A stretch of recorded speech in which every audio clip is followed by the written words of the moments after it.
Committee on Homeland Security Subcommittee on Emergency Preparedness, Response, and Communications will come to order.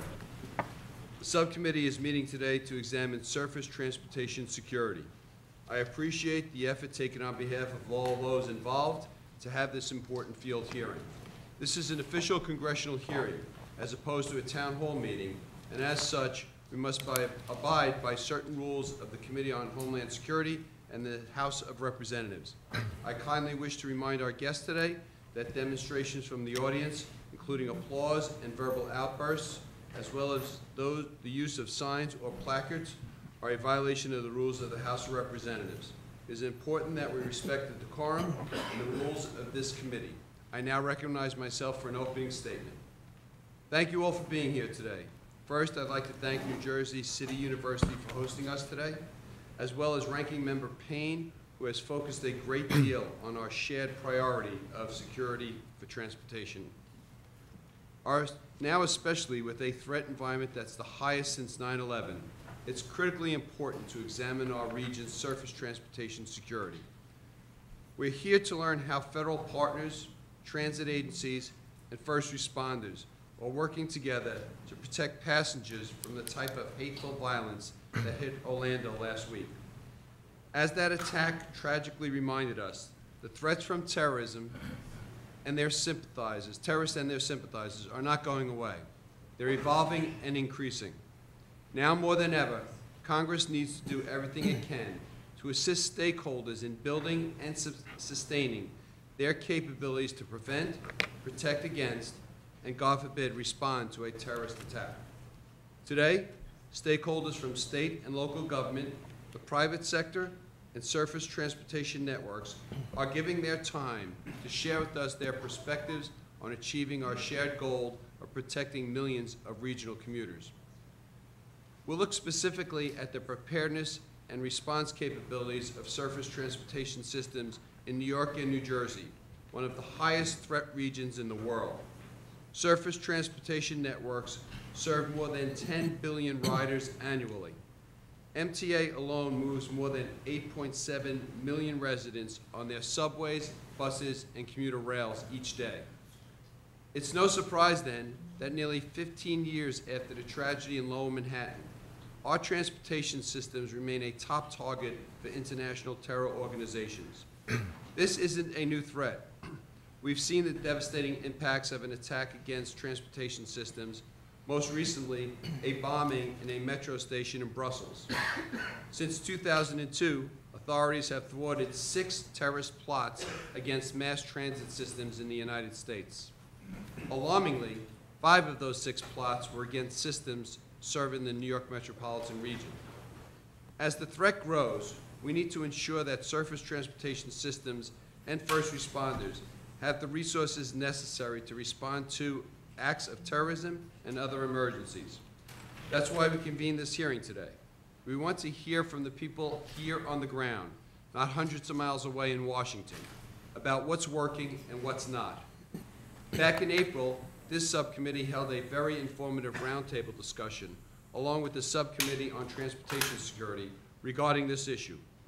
We heard from multiple transit agencies, many of whom are represented on our first panel today, about how they've collaborated with federal partners like the Transportation Security Administration to secure their infrastructures. I hope we could build upon that discussion today. When I came to Congress and attended my first few hearings, I asked my staff, what happens when these hearings are finished? Who uses this information that we've obtained, and how do we use it? I assure you that the information gathered today will help form the policies we enact to improve security for our region's commuters. I'm particularly interested in learning about how our witnesses use the Transit Security Grant Program and other Homeland Security grants, and if there are needs to change or enhance these programs that Congress should be addressing. Also, I'm interested in hearing more about how security personnel for mass transit systems coordinate with federal government and local first responders to ensure everyone is prepared to respond to incidents. And how are our witnesses working together with other transit agencies to share threat information and best practices? I want to thank all of our witnesses testifying today. We have two very distinguished panels before us, and I look forward to learning how they're protecting passengers and what we, as Congress, can do to help mitigate any gaps. The Chair now recognizes the ranking member of the subcommittee, Mr. Payne, for an opening statement he may have. Good morning. I'd first like to thank Chairman Donovan, my neighbor from Staten Island, for agreeing to hold today's hearing on securing surface transportation here in Jersey City. Our region is a national transportation hub with diverse assets, from rail to bus to ferries. And our transit operators, first responders, and workers are uniquely positioned to tell us what the federal government does well to keep our system secure and what it can do better. In light of the number of transportation systems running through this area, the people here are especially qualified to share perspectives on coordination among transit operators with emergency responders. Since I joined the Committee on Homeland Security in 2013, I've focused my efforts on making sure people are safe in the places they should be safe, whether it is in a school, at a nightclub, a sporting event, or on a train, or getting to work. 2 years ago, I hosted a hearing in Newark on securing mass gatherings using New Jersey's impressive preparations for the 2014 Super Bowl as a case study. New Jersey had important best practices to share. I am proud that the rest of the country was able to benefit from New Jersey's expertise in making a soft target safer. Nevertheless, there are still people, whatever their motivations, who want to exploit soft targets in our communities. The tragic events in Orlando are evidence of that. And let me again express my deepest condolences to the families and loved ones of the victims in Orlando. The terrorist attacks in Belgium earlier this year also underscore the threats to soft targets. On March 22nd, the world was devastated when terrorists carried out 3 coordinated attacks at transportation facilities in Brussels. As I was in Washington getting briefed on the attacks, I could not help but think of my district and my constituents. Every day, thousands of my constituents board trains to get to work or visit somewhere along the Northeast Corridor, whether it is New Jersey Transit, PATH, Subway, or Amtrak. When I saw the footage of the devastation in Brussels, I could not help but ask myself, how do we make sure nothing like that happens here? And how do we make sure that our first responders are prepared to respond if it does? Congress took important steps to prevent attacks on our surface transportation systems nearly 10 years ago when it passed the 9/11 Act. It required the Transportation Security Administration to issue regulations to secure high-risk transit systems and improve training for frontline employees. I'm troubled that TSA is almost a decade behind in issuing these regulations and want to know why they have been held up and when we can expect them. Additionally, I'm interested to learn how TSA coordinates with transit operators to improve security in the absence of required regulations. Today, we also have a distinguished panel of emergency responders who have spent well over a decade building robust capabilities to respond to the full spectrum of events, from man-made and natural disasters to mass transit disasters. The 9/11 attacks revealed significant gaps in the national response capabilities and the need for improved coordination among first responders and local stakeholders. The remarkable progress this region has made is due in large part to the significant federal Homeland Security grant funding. Today, we will have an opportunity to learn how the grant investments have made us safer and what more the federal government needs to do. Once again, I would like to thank Chairman Donovan for holding today's hearings in Jersey City. I would also like to thank my New Jersey colleague, Congresswoman Bonnie Watson-Coleman, for participating. Finally, I would like to thank the New Jersey City University for hosting today's field hearing. I look forward to the witnesses' testimony, and I thank them for being here. And with that, Mr. Chair, I yield back. Thank you, Mr. Payne. We are pleased to have two panels of very distinguished witnesses before us today on this important topic. I will now introduce our first panel. Ms. Sonia Proctor serves as the Director for the Transportation Security Administration's Surface Division, where she is responsible for developing risk-based security policies in conjunction with stakeholders in surface transportation modes. Prior to joining TSA, Ms. Proctor served as Chief of the Amtrak Police Department and served 25 years on the Washington, D.C. Metropolitan Police Department. Welcome. Thank you. Mr. Thomas Belfiore serves as the Chief Security Officer for the Port Authority of New York and New Jersey, a position he has held since 2015. Prior to joining the Port Authority in 2012, Mr. Belfiore held several positions in law enforcement, as well as security management, including Director of Security Operations for Major League Baseball. Mr. Raymond Diaz serves as the Director of Security for the Metropolitan Transportation Authority. In this capacity, he oversees the overall security of the MTA, including the coordination of MTA security efforts with federal, state, and local law enforcement. Prior to joining the MTA, Mr. Diaz was a member of the New York City Police Department for 41 years and retired in 2011 as the Chief of the Transit Bureau. Welcome, Chief. Mr. Christopher Trusillo serves as the Chief of New Jersey Transit, a position he has held since 2010. Prior to joining New Jersey Transit, Chief Trusillo served as the Director of Public Safety for John Jay College of Criminal Justice and spent more than 20 years in the Port Authority Police Department, where he served as Chief of Department. Welcome, Chief. Mr. Martin Conway serves as the Deputy Chief of the Amtrak Police Department, a position he has held since August 2014.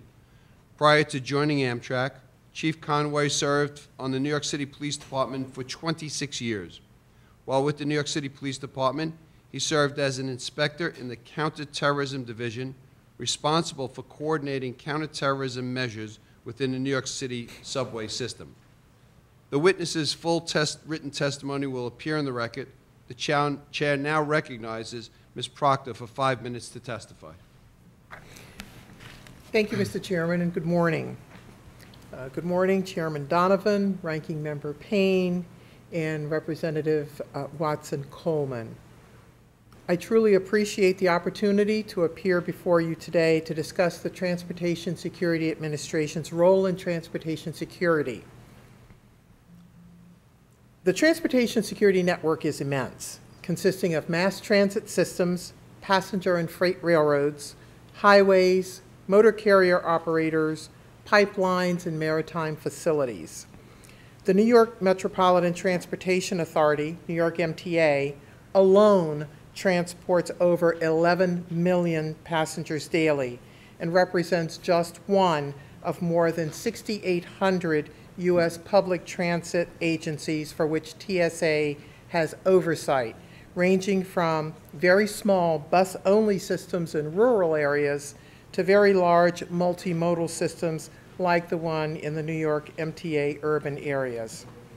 More than 500 individual freight railroads operate on nearly 140,000 miles of track carrying essential goods. 8 million large-capacity commercial trucks and almost 4,000 commercial bus companies travel on the 4 million miles of roadway in the United States. Surface transportation operators carry approximately 750 million intercity bus passengers and provide 10 billion passenger trips on mass transit each year. The pipeline industry consists of more than 2.5 million miles of pipelines owned and operated by approximately 3,000 private companies, which transport natural gas, refined petroleum products, and other commercial products throughout the United States.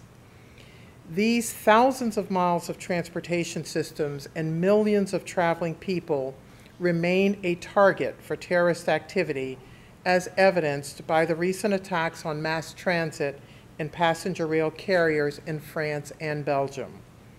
These attacks underscore the importance of building upon our surface transportation successes through stakeholder communication, coordination, and collaboration. Securing such a vast surface transportation network requires a group effort. TSA's role is focused on security program oversight, while the direct responsibility to secure surface-specific transportation systems falls primarily on the system owners and operators. TSA works with state, local, and industry partners to assess risk, reduce vulnerabilities, and improve security through collaborative efforts. Collaboration between TSA and industry occurs through daily interaction and engagement, as well as through formal structures, including the DHS-led Critical Infrastructure Partnership Advisory Council framework, sector coordinating councils, and other industry-centric organizations such as the Mass Transit Policing and Security Peer Advisory Group.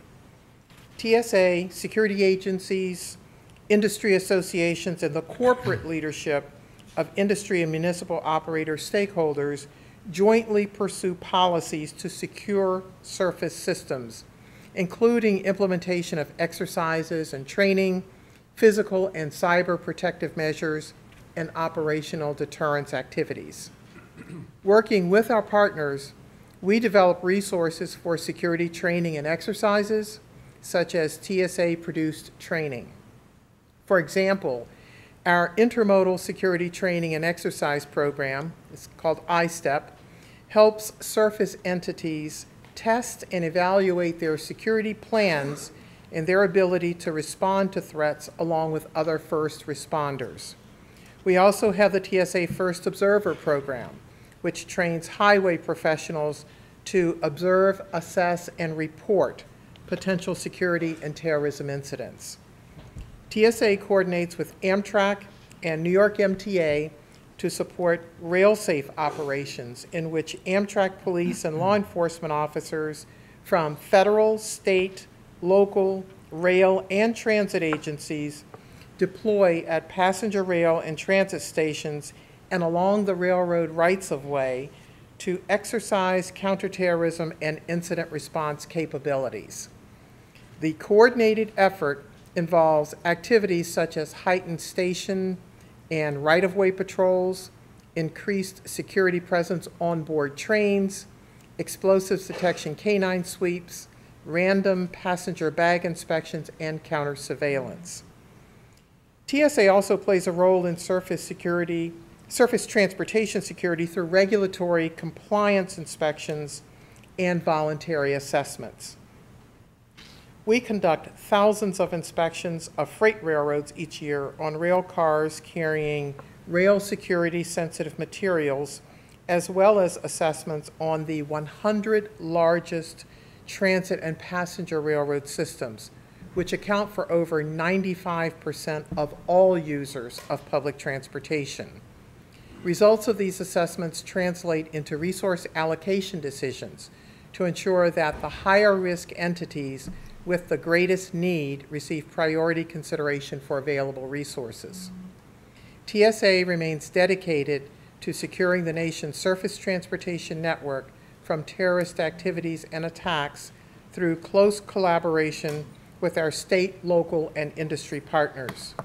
Moving forward, our goal, working with our industry, is to continually improve surface transportation security through the development and implementation of intelligence-driven, risk-based policies and plans. We thank you very much this morning for the opportunity to discuss these important issues and appreciate the committee's support of TSA's goals. Thank you. Thank you, Ms. Proctor. The chair now recognizes Mr. Belfiore for 5 minutes of testimony. Welcome, sir. Thank you, Mr. Chairman. Good morning, members of the subcommittee. My name is Tom Belfiore, and I'm the Chief Security Officer for the Port Authority of New York and New Jersey. I thank you for providing the opportunity to speak about this critically important topic. The Port Authority of New York and New Jersey conceives, builds, and operates infrastructure that is critical to the New York-New Jersey region's transportation and trade network. As you well know, the assets we protect include 6 airports, including JFK, Newark, and LaGuardia, 2 tunnels, 4 bridges, 3 of them in Staten Island, and the George Washington Bridge, the busiest bridge in the world. The Port Authority Bus Terminal in Manhattan, the busiest bus terminal in America. The PATH rail system, the ports of New York and New Jersey, and of course, the World Trade Center complex. Brussels, Paris, and Orlando prove to us that we must now more than ever be prepared to address the ever-growing, ever-evolving, and more lethal threats. To do so, we employ a multi-layered security approach to protect our critical infrastructure and those who depend on them. The layers in the methodology include intelligence-led policing, measuring risk through a layered assessment process, police prevention and interdiction methods, operation security measures, and the use of contract security resources, the deployment of available and developing technologies, engineered hardened solutions. We have our own Office of Emergency Management. We depend on federal, state, and regional partnerships like those we have with my esteemed colleagues at the table today. We measure effectiveness, we audit effectiveness, and we revise it. This multi-layered security approach is applied to all of our facilities, but for today, we'll talk about PATH, a rail system that has 13 stations and 26 miles of track. On any given business day, the system will carry 265,000 passengers. Our policing strategy is intelligence-led, as the Port Authority Police Department has a presence in 28 federal, state, and local law enforcement task forces that most notably include the FBI's Joint Terrorism Task Force in both the states of New York and New Jersey. We are confident that we are connected to receive important and actionable intelligence and information. Our PAPD is a highly competent, professional, and well-trained police agency that has police commands assigned around the clock at Port Authority critical infrastructure. Our policing methods, of course, include routine patrols, high-visibility emergency service unit deployment, the deployment of dedicated counterterrorism teams, as well as the assignment of explosive detection canines and radiation detection capabilities. It is important to note that police staffing at the PATH Command has increased by 45% since 2002. Our police presence is supplemented by an unarmed contract security guard force at PATH of over 100 security officers who are trained in behavioral recognition techniques and counterterrorism awareness. These security officers are posted at critical locations throughout the system and also staff a 24/7 security operations center. In addition to these human assets, we have made significant investments in our capital security projects as directed by our periodic program of risk assessments that inform our investments that further strengthen our facilities. Since 2001, the Port Authority has spent over $1.2 billion in hardening its critical infrastructure, and for the coming years, we plan to spend nearly another $1 billion to protect these assets. The federal grant money that this delegation and others have made is vital to that effort.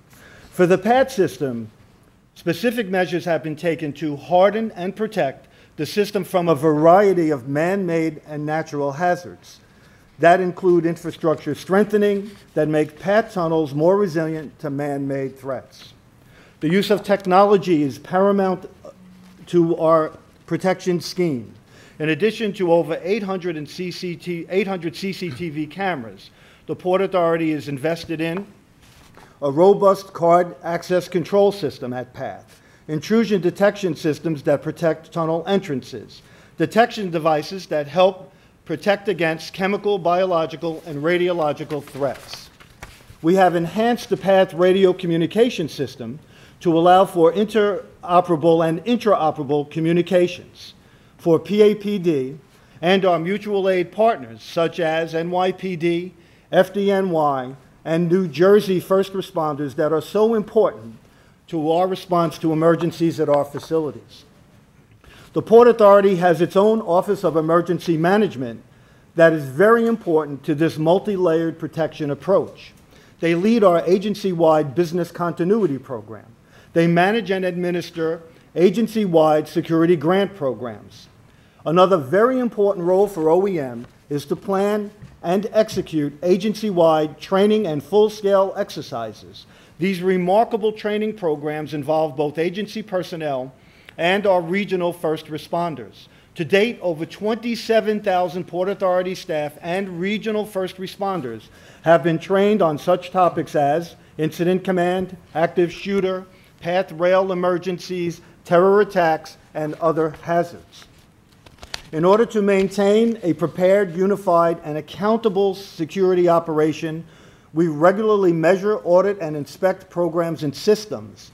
These internal auditing programs allow us to proactively identify and mitigate issues and concerns before our adversaries can exploit them.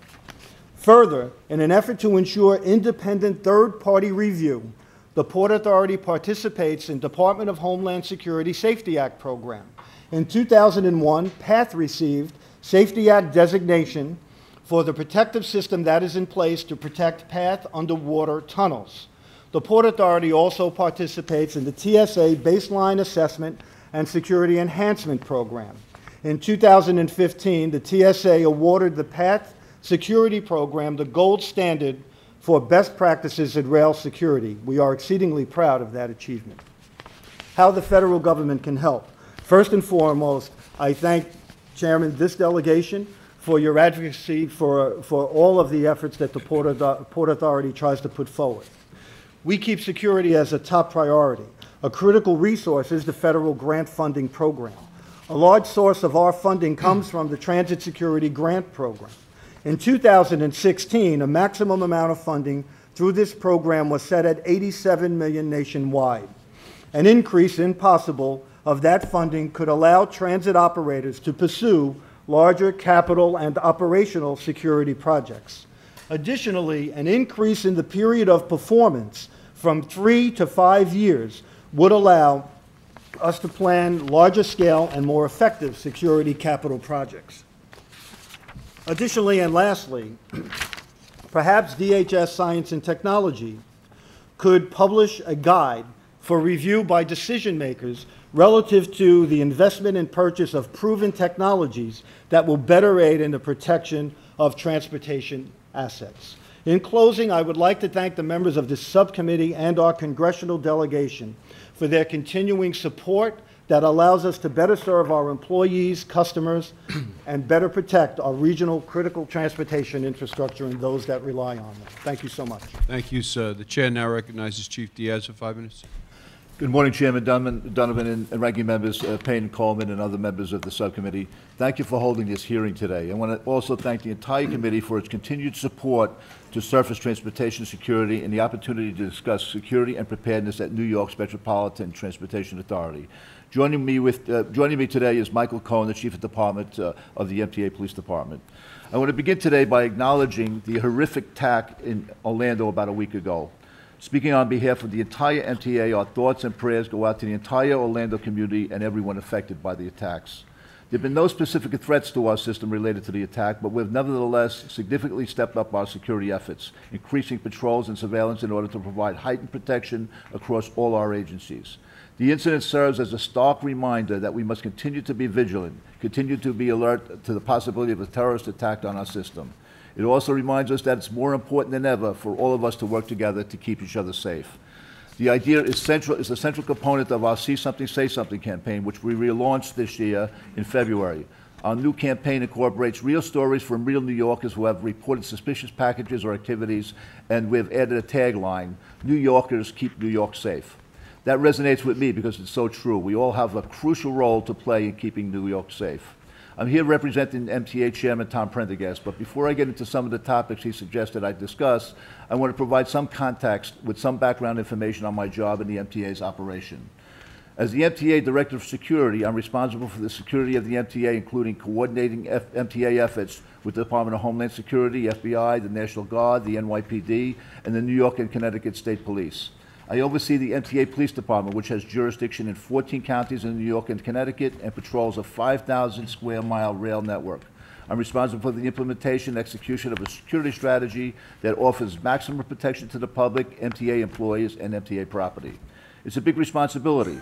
Every day, the MTA moves more than 8.7 million people on our subway, buses, and commuter rail lines. We're one of the few transit systems in the world that operates 24 hours a day, 7 days a week, 365 days a year. Our 7 bridges and tunnels carry nearly 300 million vehicles a year. And if we were to build our network today, including about 9,000 rail cars, 5,000 buses, and millions of other assets, it would cost almost $1 trillion. Protecting millions of people a day and $1 trillion asset is an enormous task. And I can tell you this, the MTA's priority is crystal clear, ensuring the safety and security of our customers and employees. To protect our customers and assets, the MTA employs a multi-layered security strategy. Some strategies, like policing, are highly visible. Others are less visible, like structural hardening, advances in technology, and improved communications. The hallmark of our policing strategy is collaboration. Let me explain. The NYPD is responsible for patrolling most of our heavily used portion of our network, the New York City subways and buses. We work closely with the NYPD to ensure that capital investments are consistent with the latest security and policing strategies. The MTA PD polices our commuter rail system, including Metro North Railroad, Long Island Railroad, the 2 busiest commuter rails in the country. We're also responsible for policing the Staten Island Railway in Chairman Donovan's district. Over the past 15 years, the MTA PD has grown from 494 uniform officers to 722 today. In addition, the MTA chairman and board have approved the hiring of additional 46 new officers for our counterterrorism deployments. We have 691 bridge and tunnel officers that patrol our 7 bridges and tunnels. 50 explosive K-9 teams are now deployed throughout our system, and we've significantly increased our presence on trains and at stations. In support of the K-9 program, the MTA recently opened up a state-of-the-art K-9 training facility. This facility will enhance the K-9 program and allow for training of K-9s from other law enforcement agencies as well. In response to the growing threat of active shooter attacks, every single MTA officer receives Transit Security Grant Program-funded active shooter training. In addition, more than 60 officers have received ongoing heavy weapons training. As mentioned previously, we have a robust See Something, Say Something campaign coupled with security awareness training for our civilians and frontline employees. These initiatives encourage vigilance and teach people what to do if they see a suspicious package or activity. To date, the MTA has trained more than 35,000 frontline employees. Recent active shooter incidents clearly illustrate the importance of these awareness initiatives and training. Transit Security Grant Program grants also support our See Something, Say Something campaign and our civilian employee training. Behind the scenes, one critical layer to our security is the structural and technological hardening of our infrastructure. Since 9/11, the MTA has invested close to $1.4 billion of local funds towards an aggressive campaign to harden our subway and commuter rail systems, as well as our bridges, tunnels, and other infrastructure. Critical stations and vulnerable areas have been secured with electronic security systems consisting of CCTV, intrusion detection, access control devices. In addition, we've deployed chemical, biological, and radiological detection technology at these locations. Since 2003, we've benefited from more than $470 million from DHS in support of our security program. TSA and FEMA have helped us immeasurably with grant allocations and reallocations. We're grateful for the support and pleased that the initial period of performance for transit security grants has been extended to 36 months, which affords us more time needed to complete these capital security projects. Another layer of our MTA security strategy is communication and intelligence sharing. At the federal level, we have excellent working relationship with our DHS partners, represented by FEMA and TSA. We regularly attend meetings, conference calls, and continually exchange information. When potential threats are identified, they are communicated immediately. We share intelligence with many law enforcement agencies on a daily basis through our Interagency Counterterrorism Task Force. We also conduct joint patrol initiatives, tabletop exercises, and drills with other regional transportation services, including Amtrak, the Port Authority of New York and New Jersey Transit, the New York and Connecticut State Police, and the New York National Guard, the State National Guard, and the NYPD. MTA detectives represent MTA on a number of high-profile anti-crime and anti-terrorism groups, including the FBI's Joint Terrorism Task Force, the FBI Cyber Crimes Unit, the High-Intensity Drug Trafficking Area Program, and the Counterterrorism and Intelligence Division units. In addition, when activated, the MTA-PD is represented at emergency operations centers at the city and local level, and state level. I'm proud to oversee the system and its proactive and accomplished security personnel, and look forward to continue to work with my colleagues in law enforcement and you in the House to keep our customers safe and our system secure. Once again, thank you for inviting me to testify today, and I'm happy to answer any questions you may have. Thank you. Thank you, Chief. The chair now recognizes Chief Trusillo for 5 minutes. Good morning, Mr. Chairman, Representative Payne, Representative Watson-Coleman. I welcome the opportunity to appear before you today to discuss the challenges of securing passengers utilizing surface transportation in New York and New Jersey. As you mentioned, before joining the Transit Police in July of 2010, I served and had the honor of being the Chief of Department for the Port Authority in New York and New Jersey. During my tenure with them, I served as the commanding officer of the bus terminal in Midtown Manhattan, as well as the commanding officer of Newark Liberty International Airport. Mr. Chairman, thank you for inviting me to testify at this hearing, which is aptly entitled Protecting Our Passengers: Perspectives on Securing Surface Transportation in New Jersey and New York. We appreciate the important role of this committee in matters related to transportation security, and we look forward to working with you on these issues. New Jersey Transit is the third largest transit system in the country, and also the nation's largest statewide public transit system. Servicing an area of over 5,000 square miles, we provide almost 1 million weekday trips. On 257 different bus routes, we have 3 light rail systems across the state, 11 heavy commuter rail lines, and our Access Link program, which serves our paratransit community. We serve 166 different rail stations across the state of New Jersey, 62 light rail stations. We've got more than 19,000 bus stops linking major points in New Jersey, New York, and Philadelphia. Mr. Chairman, the transportation services provided by New Jersey Transit are vital to the economic well-being of our state and this region. We provide an essential service to the nearly 10% of all New Jersey commuters who use and depend on the New Jersey Transit system. Mr. Chairman, as you know, transit agencies have unique security challenges due to the large numbers of people we serve in publicly accessible facilities, traveling on advertised, predictable schedules. Just over a week ago, we saw the carnage inflicted in Orlando by a radicalized extremist on a crowd of people in a nightclub. And earlier this year, the attacks in Brussels reminded us once again how mass transit systems worldwide continue to be the preferred targets of terrorists. Our most important priority is keeping our customers and employees safe as we continue to provide our essential transportation services. Safety and security are the top priority for all of us at New Jersey Transit and within the New Jersey Transit Police Department. Counterterrorism is our department's #1 primary mission. And Mr. Chairman, we take that mission very seriously. New Jersey Transit uses a risk-based approach to maximizing our security efforts to protect our trains, buses, and light rail vehicles and stations from all hazards and threats. The police department's intelligence section provides the agency with strategic level risk management tools in support of our counterterrorism efforts and coordinates all of our intelligence collection, analysis, and production efforts, including the reporting and monitoring of suspicious activity and individuals. We do this in collaboration with the FBI's Newark, New York City, and Philadelphia Joint Terrorism Task Forces, the U.S. Department of Homeland Security, the New Jersey Office of Homeland Security and Preparedness, our partners at the NYPD and my partners at this table, and the New York State Police Fusion Center, run by the New Jersey State Police and other partners. Mr. Chairman, almost all of our 11,000 employees have received security awareness training.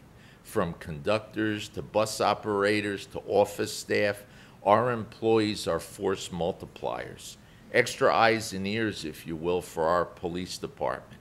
We also work in cooperation with the thousands of businesses that are located near all our train stations to know what suspicious activity is and to report it. In addition, we continue to work closely with first responding agencies at the municipal, county, and state levels. To give you just an example, several times per year, members of New Jersey Transit's police operations and administrative staff partner with local police, fire, and EMS agencies in advanced incident command training at Texas A&M University. To date, more than 500 transit employees from across all business lines and an equal number of our partners have participated in these joint exercises. In fact, right now, this week, we have 65 people at Texas A&M and training for the entire week in advanced incident command. We're partnering with New Brunswick, New Jersey first responders this week. New Jersey Transit also promotes a campaign urging customers who see suspicious activity or unattended packages at stations, aboard trains or buses or near facilities to call the New Jersey Transit Security Hotline or to text us at our NJTPD text line.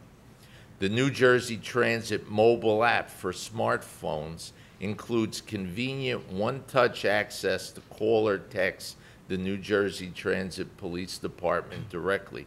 So not only can customers purchase digital tickets online, but with that same app, they can also report suspicious activity.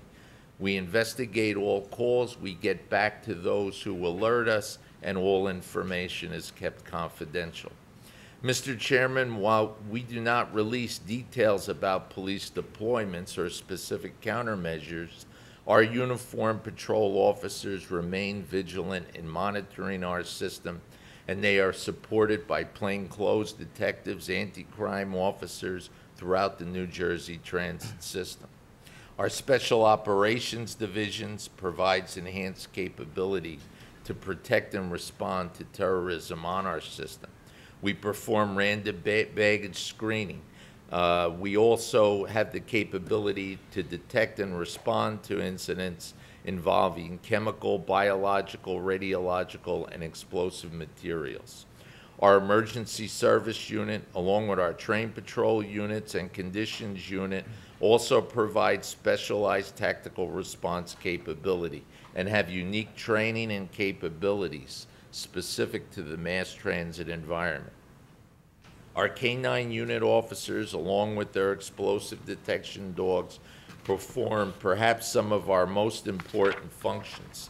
These officers, along with their K-9 partners, do not just work to detect explosives throughout our system, but their presence, as we've come to learn, provides an effective, visible deterrent against our adversaries.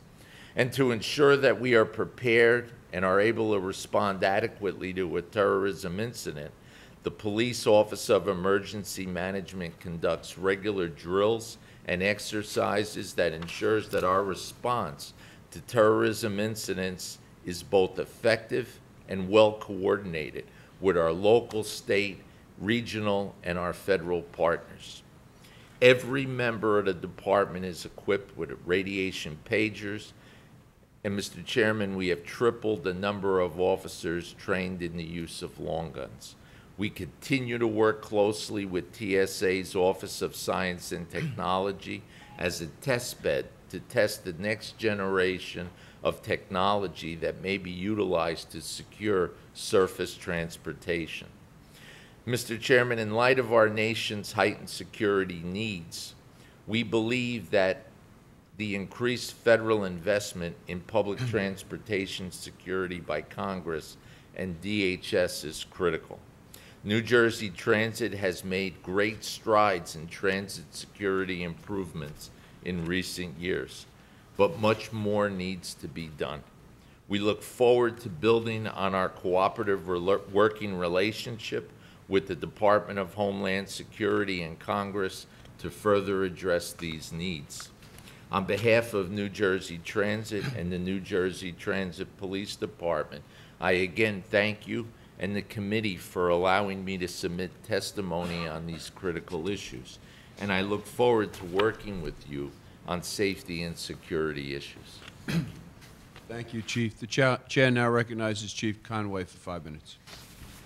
Good morning, Chairman Donovan, Ranking Member Payne, and members of the committee. I'm Deputy Chief Martin Conway, and it's an honor to appear before you today to discuss our region's coordinated preparations to secure vital transportation systems. Amtrak is America's railroad, serving more than 500 communities in 46 states, carrying over 30 million travelers a year. The Amtrak Police Department was created to protect employees, passengers, stations, rolling stock, and critical infrastructure. Uniform Patrol is our most visible presence, and they perform traditional policing. Our Special Operations Unit performs station surges, performs counter surveillance, conducts random passenger bag screening, patrols the rights of way, and provides dignitary protection. Our K-9 program, which consists of both conventional and vaporwave detection dogs, average over 1,000 train rides a month. We coordinate with numerous local, state, and federal agencies. Members from APD's intelligence unit are assigned to the FBI National Joint Terrorism Task Force, as well as regional Joint Terrorism Task Forces, including the New York JTTF. Major stations like Newark Penn Station and New York Penn Station connect with buses, subways, and commuter rail.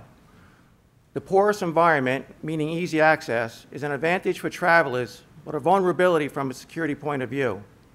It's therefore of critical importance that we work closely with our transportation partners and their police forces to ensure that our information sharing and quick reaction capabilities are sufficient to keep us ahead of any threat.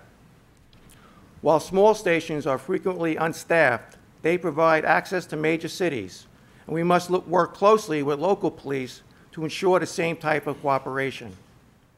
This is particularly important function here in the Northeast, where 5 of Amtrak's 10 busiest stations are located. The Northeast Corridor carries more than 220 million riders a year. Many railroad stations are a part of the urban fabric of city centers with a tremendous volume of pedestrian traffic.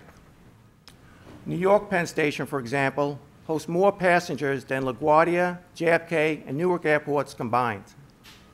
To ensure the necessary level of coordination and information sharing, Amtrak has partnered with the NYPD and TSA to form Operation RailSafe, a regional and now national alliance that includes federal, state, local, railroad, and transit police agencies.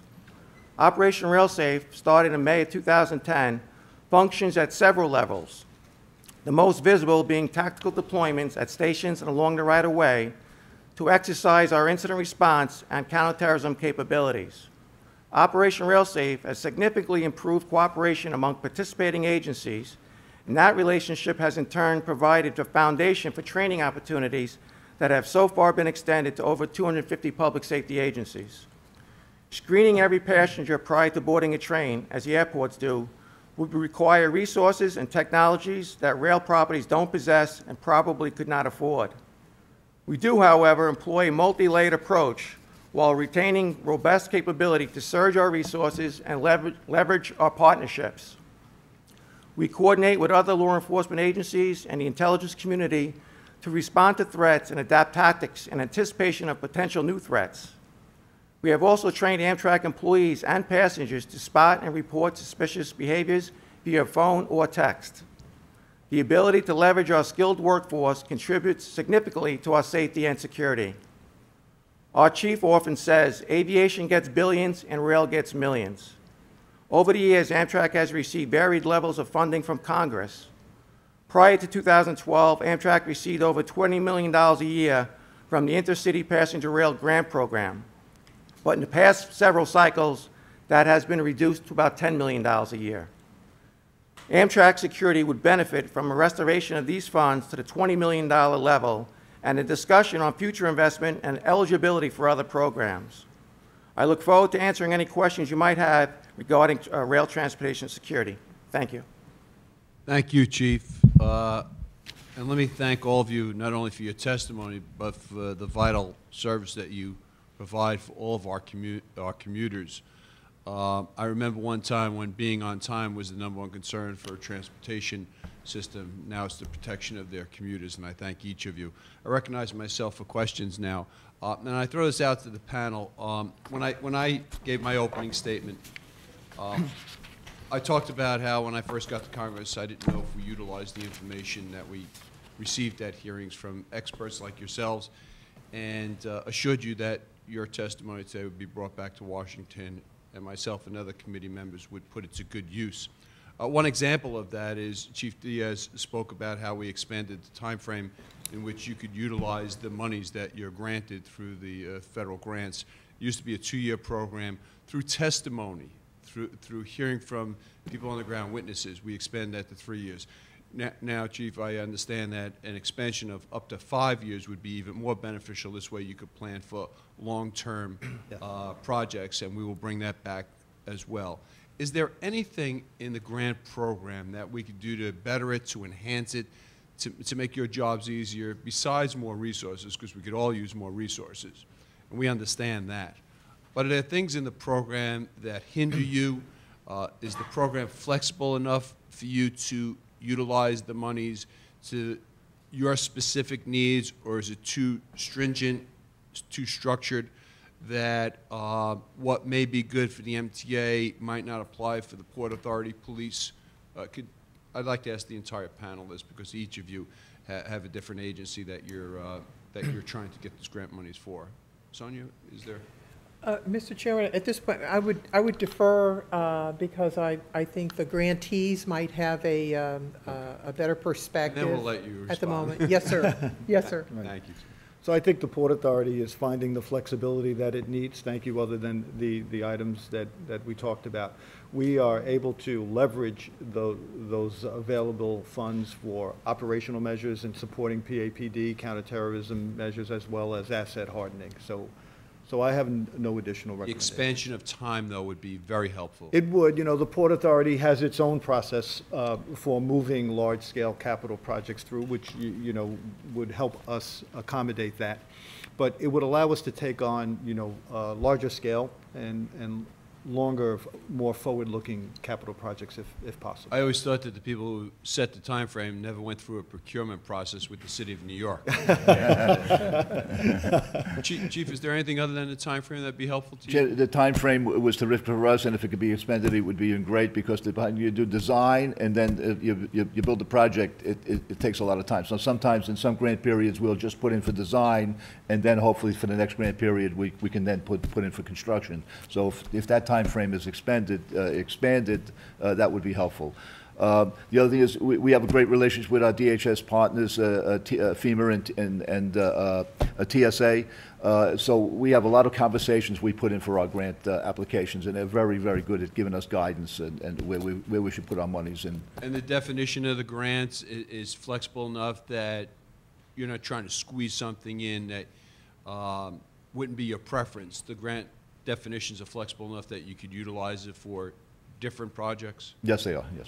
Chief, you have anything? I concur with my colleague from the Port Authority that in capital investment, the increase from 3 to 5 years would make a significant difference and enable us to look at more capital infrastructure protection than we presently do. I also would be remiss if I didn't commend TSA for not treating our region as a cookie cutter, the same as across the entire nation. They've been very good about allowing us to look at where our needs are operationally and to utilize our specific grants to help us cover operational costs that would otherwise be very problematic within our individual agencies.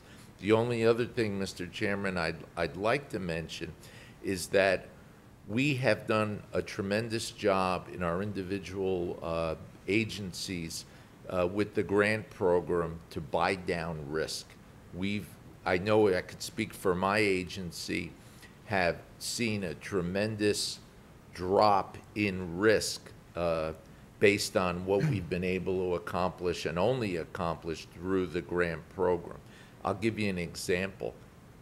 Cameras. But those cameras, over 4,000 of them, which we have across our system, have a lifespan. So the ability to replace, sustain, maintain becomes very critical. So to be able to do that with the grant program, for my purposes, it would be very significant and helpful. Be able to replace perishable items. Correct. Thank you, Chief. Chief, is there anything? Probably nothing to add that already been said, but I do know from attending in meetings that time constraint for people who write these grants, as we know, things don't happen as quickly as we'd like them, especially when it comes to capital improvements, cameras, bollard systems, and as you said, in New York City and Penn Station, it's time consuming, so I think that would help all of us. All right, great, thank you. Many of you mentioned the see something, say something. Is the program successful? Do people report things? I was just very curious about it, and I have all of you here. We have any success stories? Congressman, just this past weekend, one of our MTA employees saw somebody suspicious on a platform wearing an MTA Metro North vest, called the police, and it turned out it was somebody that shouldn't have been where he was, and we challenged him, and he wound up being arrested. So people definitely see things, call us, and we take action on it. That's great, thank you. My time has expired. The chair now recognizes the ranking member of this committee, my good friend from New Jersey, the gentleman from New Jersey, Mr. Payne. Thank you, Mr. Chairman. Ms. Proctor, as we discussed yesterday in my office, I'm really concerned about the delay in the TSA's implementing surface transportation security regulations under the 9/11 Act, and you were able to explain where we are and what is in. Just for the committee and the testimony, could you just explain where we are in the timeline and the anticipated completion to whatever the challenges have, stalled this process? Yes, sir, Representative Payne. We recognize, obviously, the delay that you're addressing, and the completion of those requirements in the 9/11 Act are a high priority for Administrator Neffinger. As we discussed yesterday, we have underway now the effort to complete the remaining portions of those requirements. I think it's important to note that the 9/11 Act included 42 requirements, some which had more than one section. Of the 42, we've completed 91% of those requirements, and we're working on the remaining 3 at this point. The administrative rulemaking process in the federal government is a lengthy, complex process, and it doesn't just apply to TSA, it applies to all federal agencies. But it is it's a very cumbersome process, and we're working through that process now. The standards for rulemaking are very high, so we're working to meet those standards. We recognize that implementing standards will have an economic impact as well, so we have to take all of that into consideration. But we are working diligently to complete the requirements in the 9/11 Act. But in the interim, while we are working on those, we also have in many ways met the spirit of the 9/11 Act with the agreement that we have with our industry partners on the security action items, which have heightened the level of security in all of our transit systems. Those 17 security action items form the basis of the assessments that have been referenced here, the base assessments. And those 17 security action items have helped to raise the security bar across mass transit nationwide. So while we work to complete those requirements of the 9/11 Act, it's important to note, and we'd certainly like to note for everyone, that we have been working hard to raise the security bar, and we believe that we have done that with the security action items while we continue to work to complete the 9/11 Act requirements. Thank you.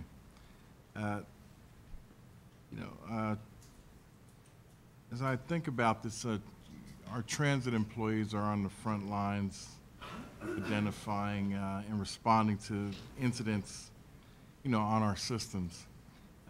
What kind of security training do you provide for your employees, and how do you leverage them in your plans to prevent and respond to transit incidents?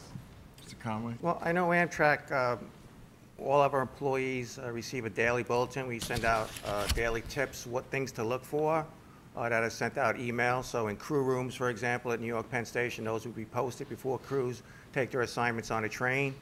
Over the last 2 years now or so, we've started active shooter training for our employees, both train crews and office workers. That was in response to obviously things that we're seeing in the terrorism world and workplace violence type of situations. Can we do more? I think we need to do more. Funding obviously would help something like that.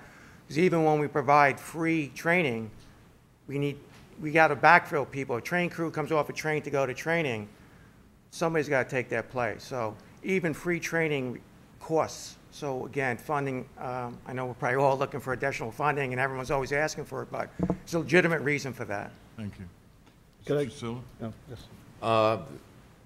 Congressman, as I had mentioned, New Jersey Transit has over 11,000 employees. To date, we've trained close to 10,000 of our employees in behavioral detection. Again, this is not looking at who a person is, but this is about what a person is doing. Is their behaviors suspicious? We also, after the events in Orlando, will get our intelligence unit to put a relevant bulletin out, and that goes out to all 11,000 employees to make them aware of the circumstances, to remind them in this case about their training, which they've all received, about active shooter, run, hide, fight, and reminding them what they need to look for and what their protocols are, God forbid if they find themselves in that situation. And I think we need to continually engage. Last week we were involved with the rail side of New Jersey Transit in gaming out an incident, an active shooter incident on one of our trains. As you know, Congressman, our trains on a typical rush hour move upwards up to 1,200 to 1,300 people on a train on the Northeast Corridor that moves into and out of Penn Station in New York. So those are the kind of things that we're continually working on. We're continually trying to look at what our response would be in those situations. I mentioned to you that we have a group down at Teeks now, and that's the exact scenario, Congressman, that they're working on now as we sit here today. Thank you. Congressman, we look at our employees and our ridership as a force multiplier. We have a limited number of law enforcement personnel, but we have large numbers of ridership, large numbers of employees that see things out there. So we have an aggressive training program. We've trained over 35,000 of our frontline employees to identify suspicious behaviors and how to report those suspicious behaviors. We keep refreshing our See Something, Say Something campaign for our ridership, which is effective. And for our office employees, we have our workplace and violence instructions on what they should do, the run, hide, and fight procedure, and other things that we put in place for our office employees. So our facility operators and employees are trained through our exercises and drills and response. But taking a page from Chief Trusillo and Chief Diaz, is in post-Brussels environment, we are going to go forward and train our employees in 3 components of a training. One will be what to see, what to say, who to say it to, and how to say it, so that we have more effective kind of force multipliers that are looking, truly understand what to look for and what to report, to provide each employee with what to do in an active shooter situation, so the run, hide, fight curriculum that DHS has put forward. And then finally, an OEM component that would be how to take care of yourself and your family in the event of a natural weather emergency, so that you can, respond to take care of others. And that is grant funded, by the way. We have the approval to spend grant funding to support that effort. Thank you. And Mr. Chairman, I'll yield back. Thank you for your graciousness in allowing me the extra time. The chair now recognizes the gentlewoman from New Jersey, Representative Watson Coleman, for 5 minutes. Thank you, Mr. Chairman. Ms. Proctor, your agency is responsible for surface transportation. So that not only includes commuter transportation, but that's, freight that goes on the rails, right? Yes, ma'am, that's correct. Buses. Yes, ma'am. What about trucks on the highways? Commercial trucks, yes, ma'am. So what is the point? What is the touch point for coordination and overseeing possible problems and risk associated, particularly with the commercial trucks? Because I tell you, coming here, I was in traffic, and all around me was trucks. And I'm thinking, this is a great opportunity for some nefarious activities if someone had that in mind. What's the coordinating element with that part of the surface transportation network? In Surface Division, one of the areas that I'm responsible for, it's a highway and motor carrier office, which comes under Surface Division. And we work with the Federal Highway Motor Carrier unit to coordinate our efforts. Their primary function is safety, so they design the safety regulations, hours of work, and those safety focused regulations. And we have security focused regulations. So we work very closely with the trucking associations, American Trucking Association, for example, the operators of independent OIDA, Operation of Independent Drivers Association. Let me ask you a question. How do you know who's driving these trucks?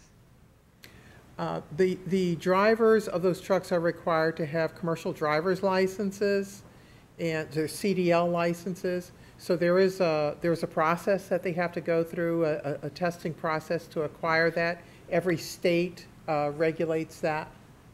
Do you know whether or not they do kind of background checks that would give us any indication of, sort of associations, affiliations of that nature that could be harmful or dangerous? There are some truck drivers that are required to have transportation worker identification credentials, TWIC cards, if they serve a maritime facility, a port facility. Other than those that are required to have the TWIC card, they would not have a required vetting process, but many do have that TWIC card. So another interesting thing I read is that you also have responsibility for oversight of the transporting of natural gas through pipelines. Yes, ma'am, that's correct. How do we do that? We have a pipeline office as well, and we work very closely with the pipeline associations. We recently had a hearing in Washington on the pipeline transportation issue, but we work very closely with the pipeline associations, and through our work with them, voluntary guidelines have been developed, so they have agreed to follow guidelines that were developed in conjunction with the pipeline operators, and those guidelines function as essentially standards. We conduct assessments with them. We conduct assessments at critical facilities, and we conduct corporate security reviews. So we have both corporate security reviews and critical facility security reviews with the pipeline community. Thank you, thank you. I have a question for New Jersey Transit and Amtrak. I represent the 12th Congressional District, so I have the Princeton Station, train station. I also have the large Capitol Station in Trenton. And Trenton is a station that has New Jersey Transit, Amtrak, and it has SEPTA. But we don't get the kind of grants and support in that part of the state as we do in the northern part of the state. So my question to Amtrak and to New Jersey Transit is, to what extent are resources being utilized to protect those stations and the riders of those stations, particularly the Trenton train station? All of the training that we give to the agency is given to the cadre of officers and civilian employees who work in Trenton as well. And we are able, we being New Jersey Transit, to participate in the grant program for the greater Philadelphia region. So we get that opportunity, and Congresswoman, we also train with SEPTA and our greater Philadelphia partners, to include Amtrak in Trenton, in drills and exercises in that region. So what we're doing in the north part of the state, we're mirroring in the Trenton area as well for that key transportation facility in our state's capital. Yeah, from Amtrak, we're pretty limited in our responsibilities at Trenton. Our police officers will take train rides and pretty much turn around at Trenton. The policing of the station itself is left to New Jersey Transit Police. In return, what happens in New York Penn Station, although we serve thousands of New Jersey Transit commuters, the Amtrak polices the New Jersey Transit side of Penn Station. So you won't, unless there's a special event or something special going on, you will not see New Jersey Transit Police in Penn Station. They come over for special events, the Pope, Super Bowl, New Year's Eve, St. Patrick's Day, events like that. So again, New York Penn Station, New Jersey Transit side, policed by Amtrak. The opposite is true for the most part at Trenton.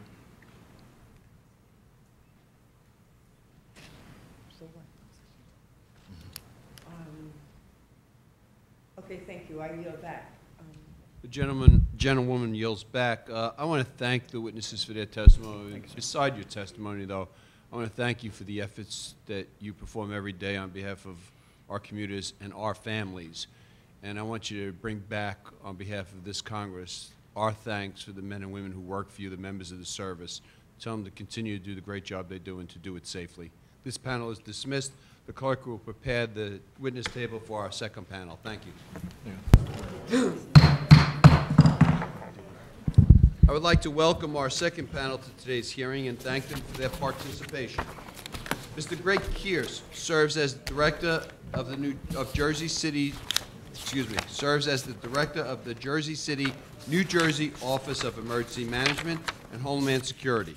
In this capacity, he is responsible for the city's response to disasters and manages the city's Homeland Security grant funds. Sergeant Kears previously served in the New Jersey City's Police Department, and I also want to note that this is his third appearance before our subcommittee, actually the second in this Congress. Welcome again, Sergeant. Thank you, Mr. Chairman. Mr. Rick Sposa oversees emergency medical service operations at the Jersey City Medical Center. In this capacity, he is responsible for the dispatch center and the hospital's emergency preparedness program. Additionally, Mr. Sposa is an adjunct professor at the Texas A&M Engineering Extension Services and a member of the National Domestic Preparedness Consortium. He previously served in the Borough of Norwood Office of Emergency Management. Welcome, sir. Lieutenant Vincent Glenn serves as commander of the Jersey City Police Department's Emergency Services Unit. He is also a member of the New Jersey State Render Safe Task Force, the FBI Weapons of Mass Destruction Stabilization Team, and the Jersey City Medical Center Paramedic Education Advisory Board. Welcome. Thank you, sir. Mr. Richard Gorman serves as a captain in the New Jersey City Department of Fire and Emergency Services. In this capacity, he is responsible for the Jersey City Metropolitan Medical Response System and New Jersey Task Force 1 Urban Search and Rescue Team.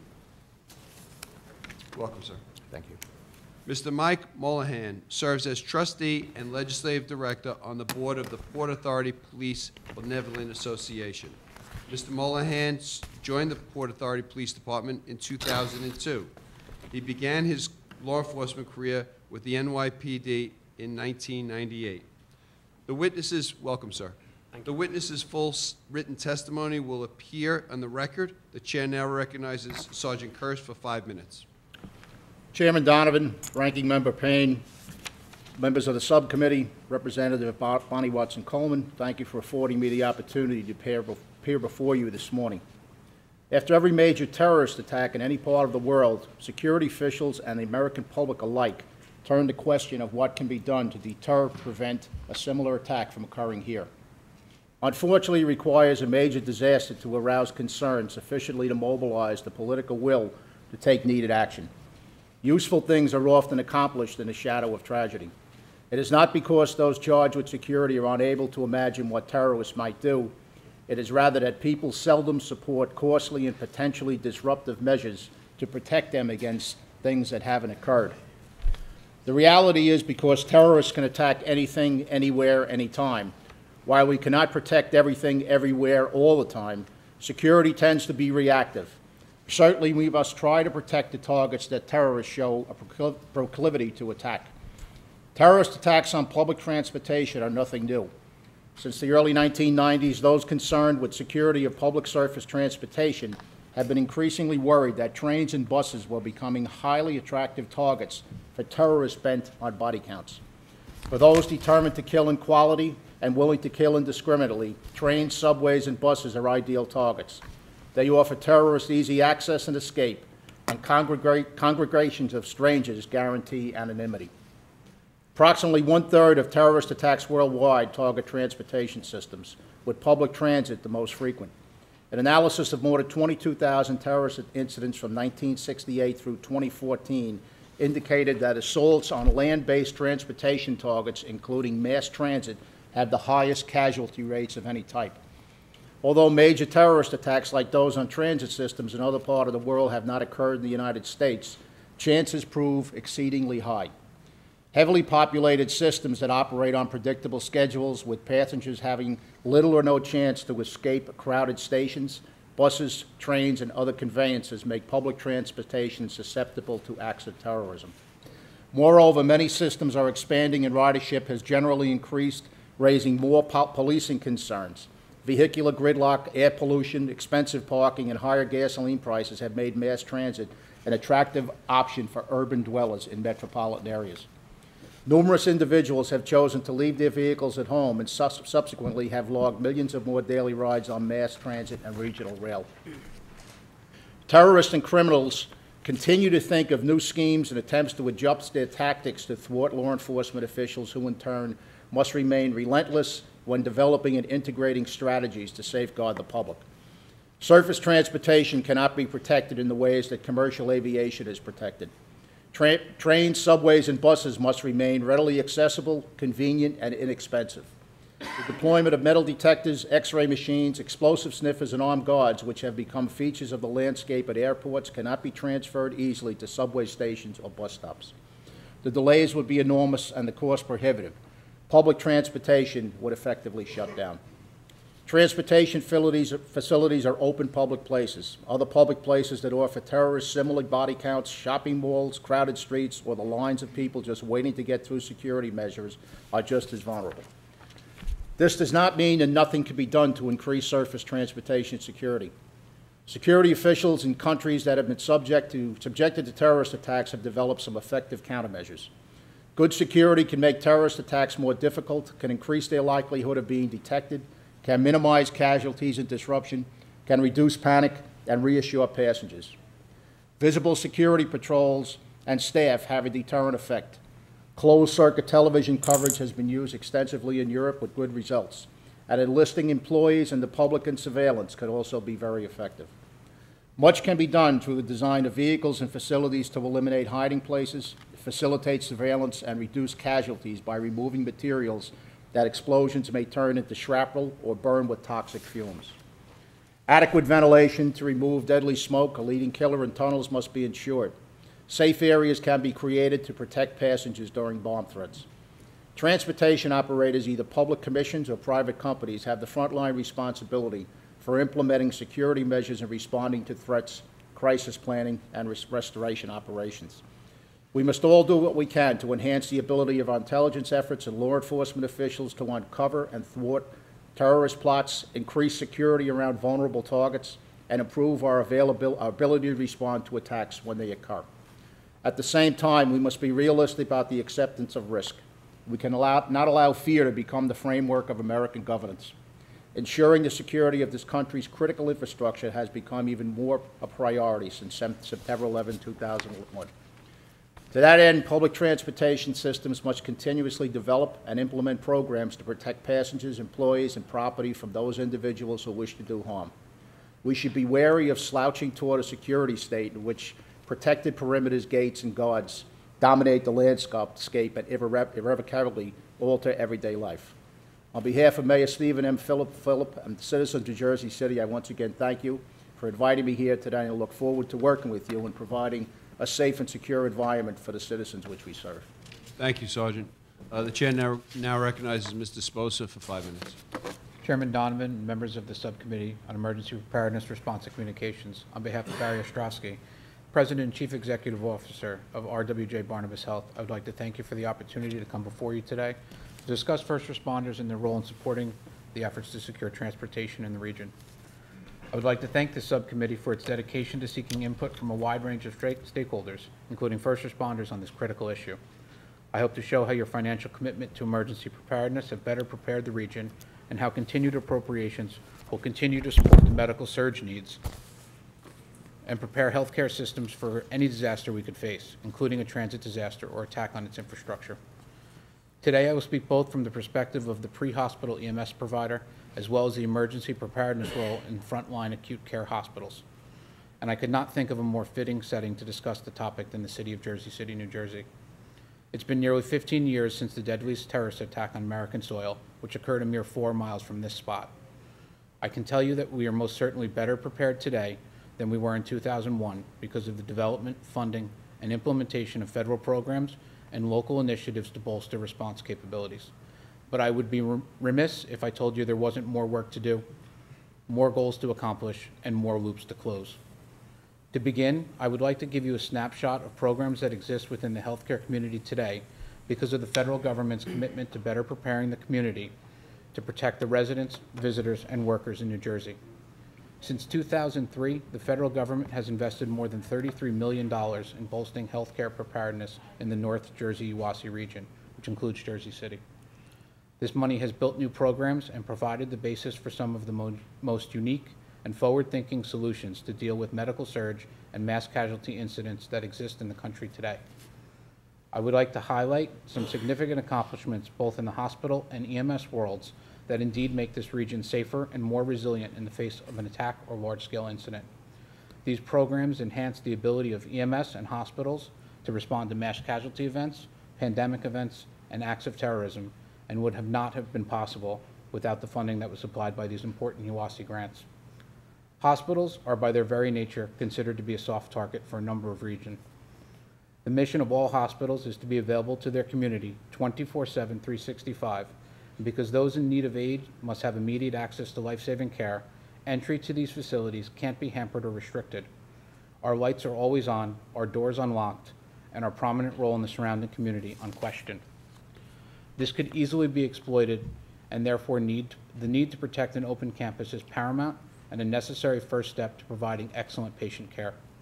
The trauma centers in the UASI region have been able to harden their structures and better protect themselves from unwanted attacks through the trauma center target hardening grants.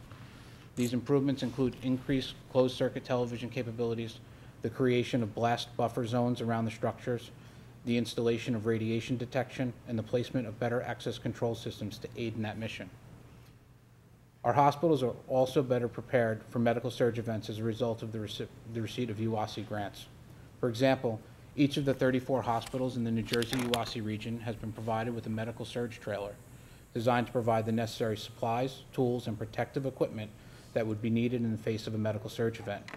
The coordination and uniform outfitting to each facility would not have been possible without an overarching mission directive like that from the UASI grant stream. In any medical surge event, communication systems and modalities will play a crucial role. If you read any after-action report from an incident or exercise, you will almost certainly find multiple references to communication gaps that occurred during the event. And UASI has allowed the hospitals to bolster their communications capabilities. The implementation of a mass notification system that allows hospitals to communicate and recall their staff was a key to building more resilient hospitals. Another major step forward for interoperability and communications that was undertaken was the Mutual Link system that allows for cross-platform, multidiscipline communication in real time. This tool will assist with the overall response coordination by allowing multiple disciplines, radios, phones, and even video feeds to be shared in real time and increase capabilities of communications instantly.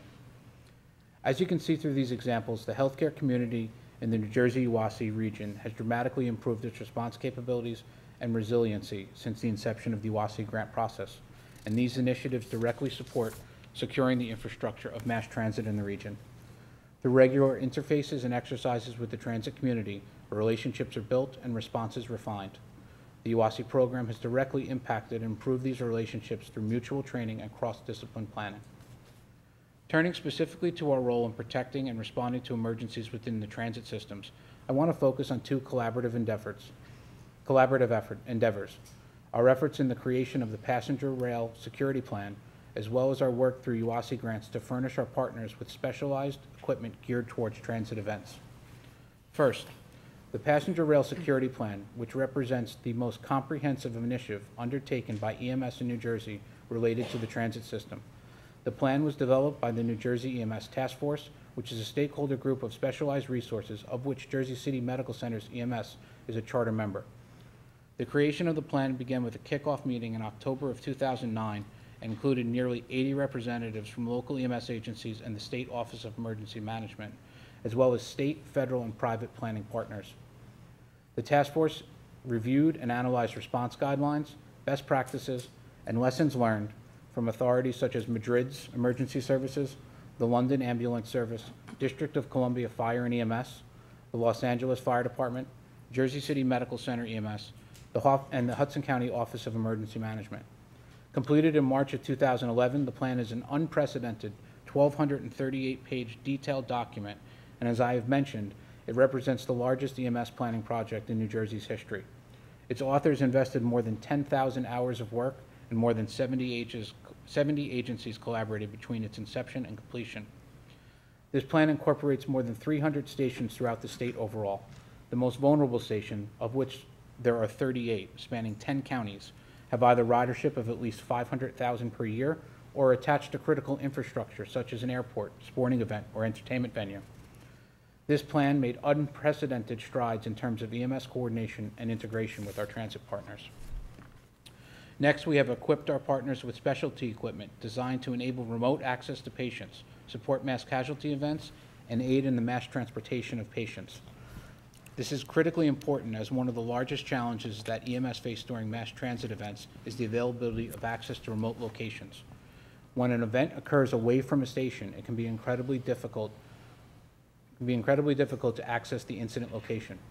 To address this issue, in New Jersey, we have amassed a fleet of off-road ambulances built specifically to access remote locations and remove patients to central locations for further treatment and transport.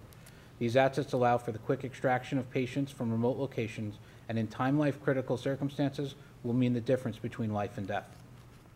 New Jersey EMS has assembled the largest known fleet of medical ambulance buses, which are designed to meet the needs of mass casualty events and are capable of transporting up to 22 patients with one trip.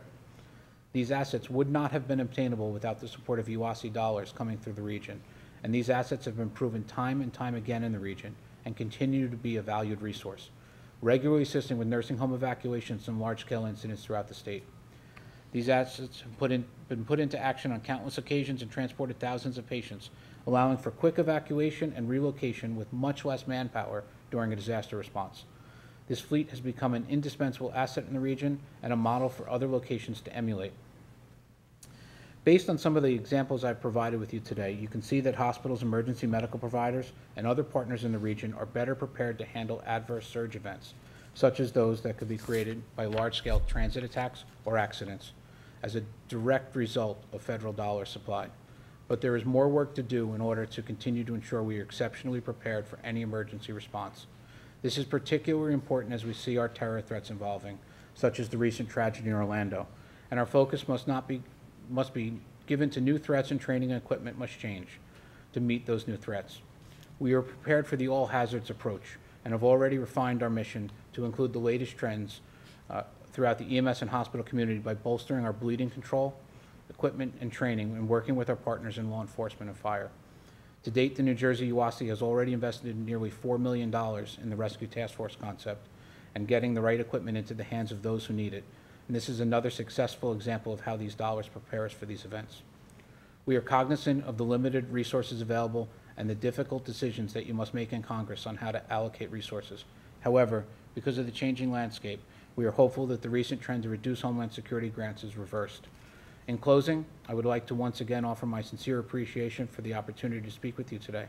The region is most certainly prepared for an emergency of any kind than it was 15 years ago, but the job is not done. The threat is not gone, and the realities are continually changing.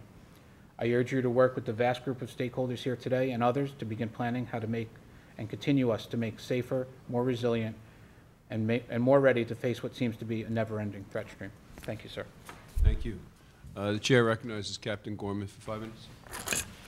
Thank you, Chairman Donovan, Ranking Member Honorable Donald Payne, and the respective members of the subcommittee. On behalf of the Jersey City Fire Department and the Emergency Response Partnership of Northern New Jersey Region, please accept my deepest gratitude to appear and present testimony regarding the protection of our passengers on surface transportation. On February 9th, 1996, at 8:40 a.m., the emergency response community of Jersey City, Hudson County, and New Jersey state and federal agencies converged to a remote section of the Jersey City-Secaucus border. As a young firefighter EMT, I was one of the first new responders, and I was presented with a horrific crash of 2 commuter trains. Our society was beginning to worry about terrorist events with the 1993 World Trade Center bombing, which was right in our neighborhood, Jersey City. And first thing you ask yourself, was this a terrorist event? As highlighted in the articles that I've submitted, you could review that for your future reference.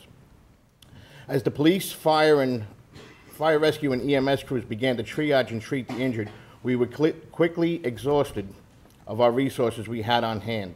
We were already beyond our capabilities, and we hadn't even transported a single patient to the hospital. In order to accomplish that, command and control had to be established, and multidisciplinary mutual aid had to be summoned in an unprecedented scale for our area.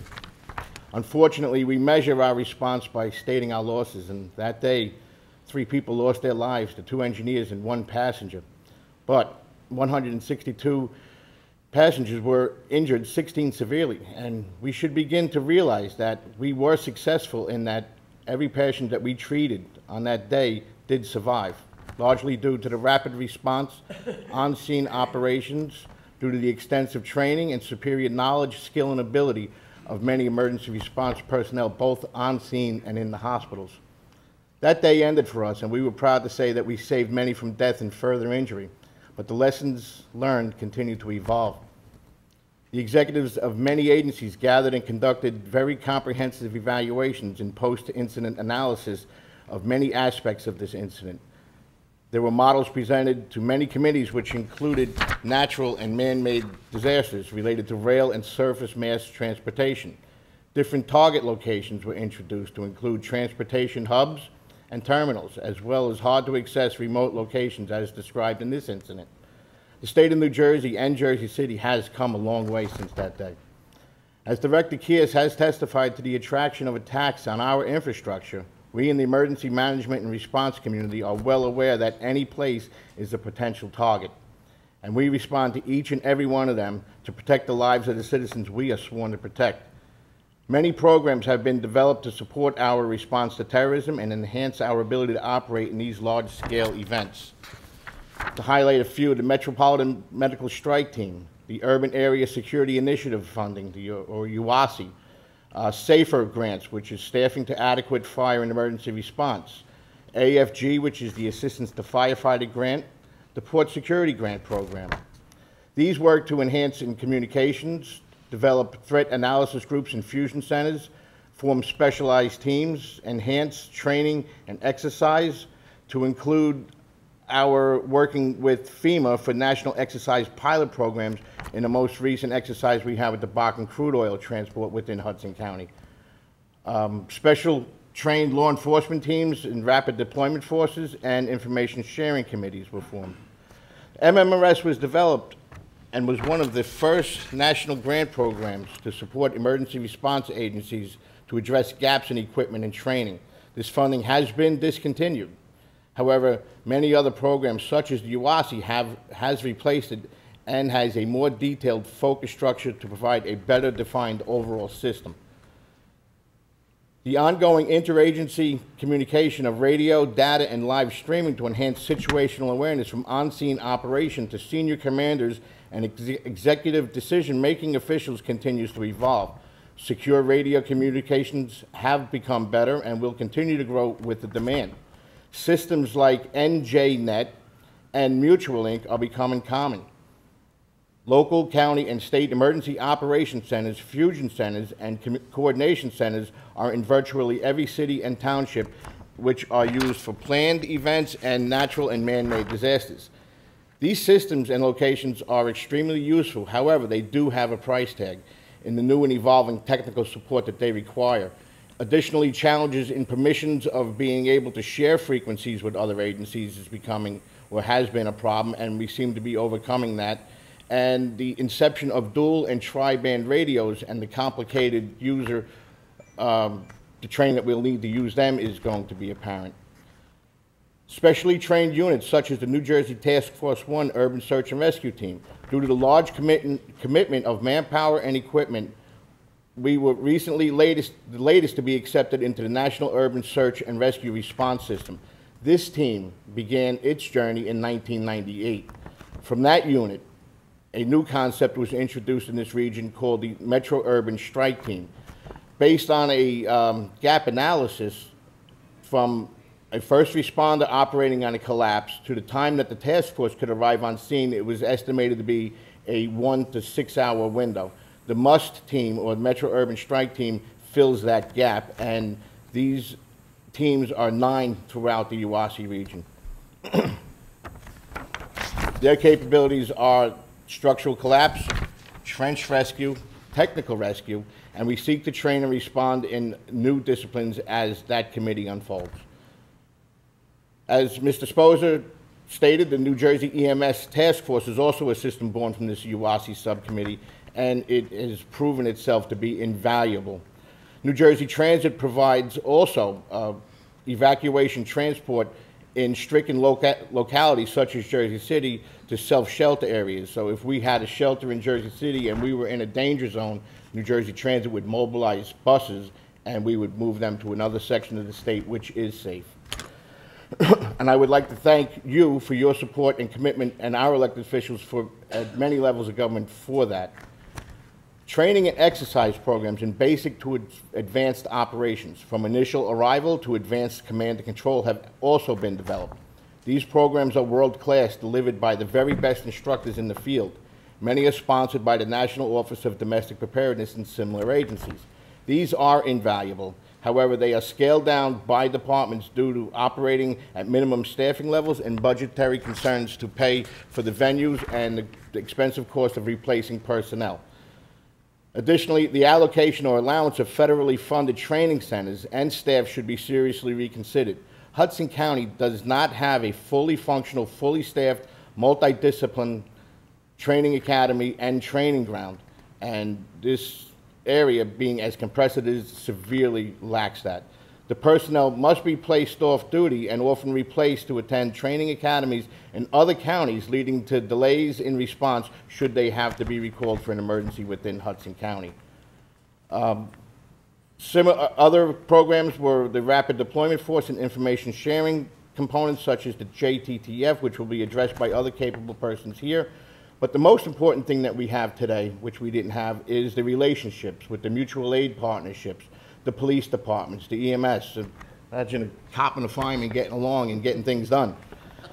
The Port Authority Police, the Port Authority OEM, New Jersey Transit Police, their Special Operations Group, their OEM Group, New Jersey State Police, Amtrak, Conrail, and Norfolk Southern. We work with many different partners to do training and district familiarizations. In closing, on behalf of the Director of Public Safety, Shea, and the Chief of Department, Darren Rivers, the men and the women of the Jersey City Fire Department, the men and women of the New Jersey Task Force 1, and of course the Jersey City Mayor, Stephen M. Fulop, I thank you again for your interest in the most important aspect of our business, keeping the citizens of the United States and her visitors safe and secure. Thank you, Captain. The chair now recognizes Lieutenant Glenn for 5 minutes. Good morning. I am Lieutenant Vincent Glenn from the Jersey City Police Department, and I appreciate the opportunity to speak before you today. I am currently the commander of the Emergency Service Unit. The Emergency Service Unit, ESU, oversees the bomb squad, the scuba team, maritime operations, and the CBRN response unit, CBRN meaning chemical, biological, radiological, nuclear, and explosives.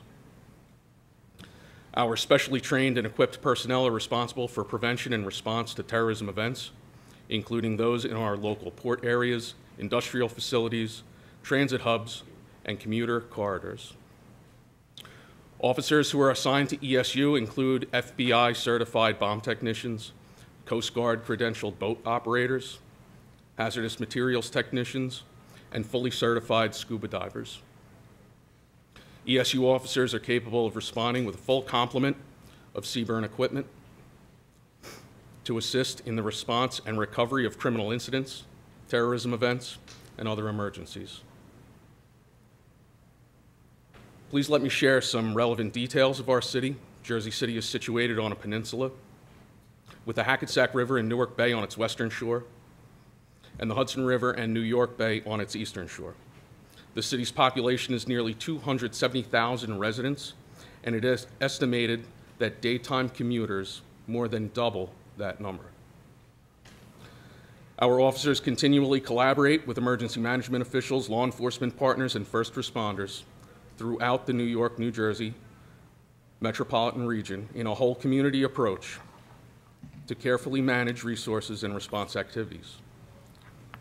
Some of our partnerships include participation in the New Jersey State Render Safe Task Force, Urban Area Security Initiative, Securing the Cities Program, WMD Stabilization Team, and FBI Electronic Countermeasures Task Force. Some of the critical infrastructure, buffer zones, and soft targets that fall within our area of responsibility include the Jersey City Waterfront Financial District, the Holland Tunnel, 5 separate commuter ferry terminals, the Port Jersey Shipping Terminal, and various railways.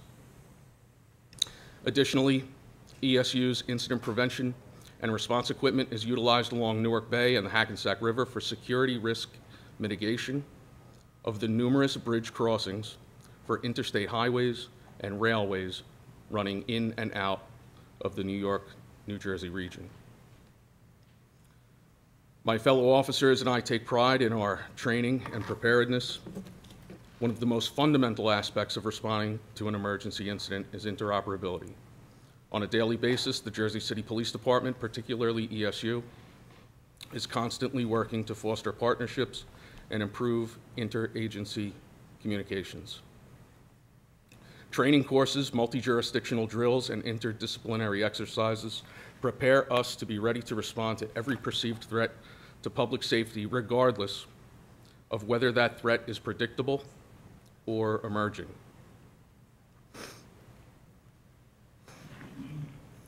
And because the skill set to meet an all hazards approach is perishable, training and education must be ongoing and repeated for new and seasoned responders alike. As complex threats intensify, it is our duty to lead, coach, and direct our first responders. ESU officers dedicate a significant number of hours to specialized training. For example, bomb technicians attend 6 weeks of training at the FBI's Hazardous Devices School.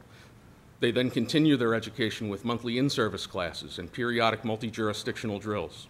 Our scuba divers spend hundreds of hours in initial training to attain skills such as advanced open water diving, rescue diving, and evidence recovery. Their training continues as they perform practical exercises in hazardous environments such as the Hudson River and Newark Bay.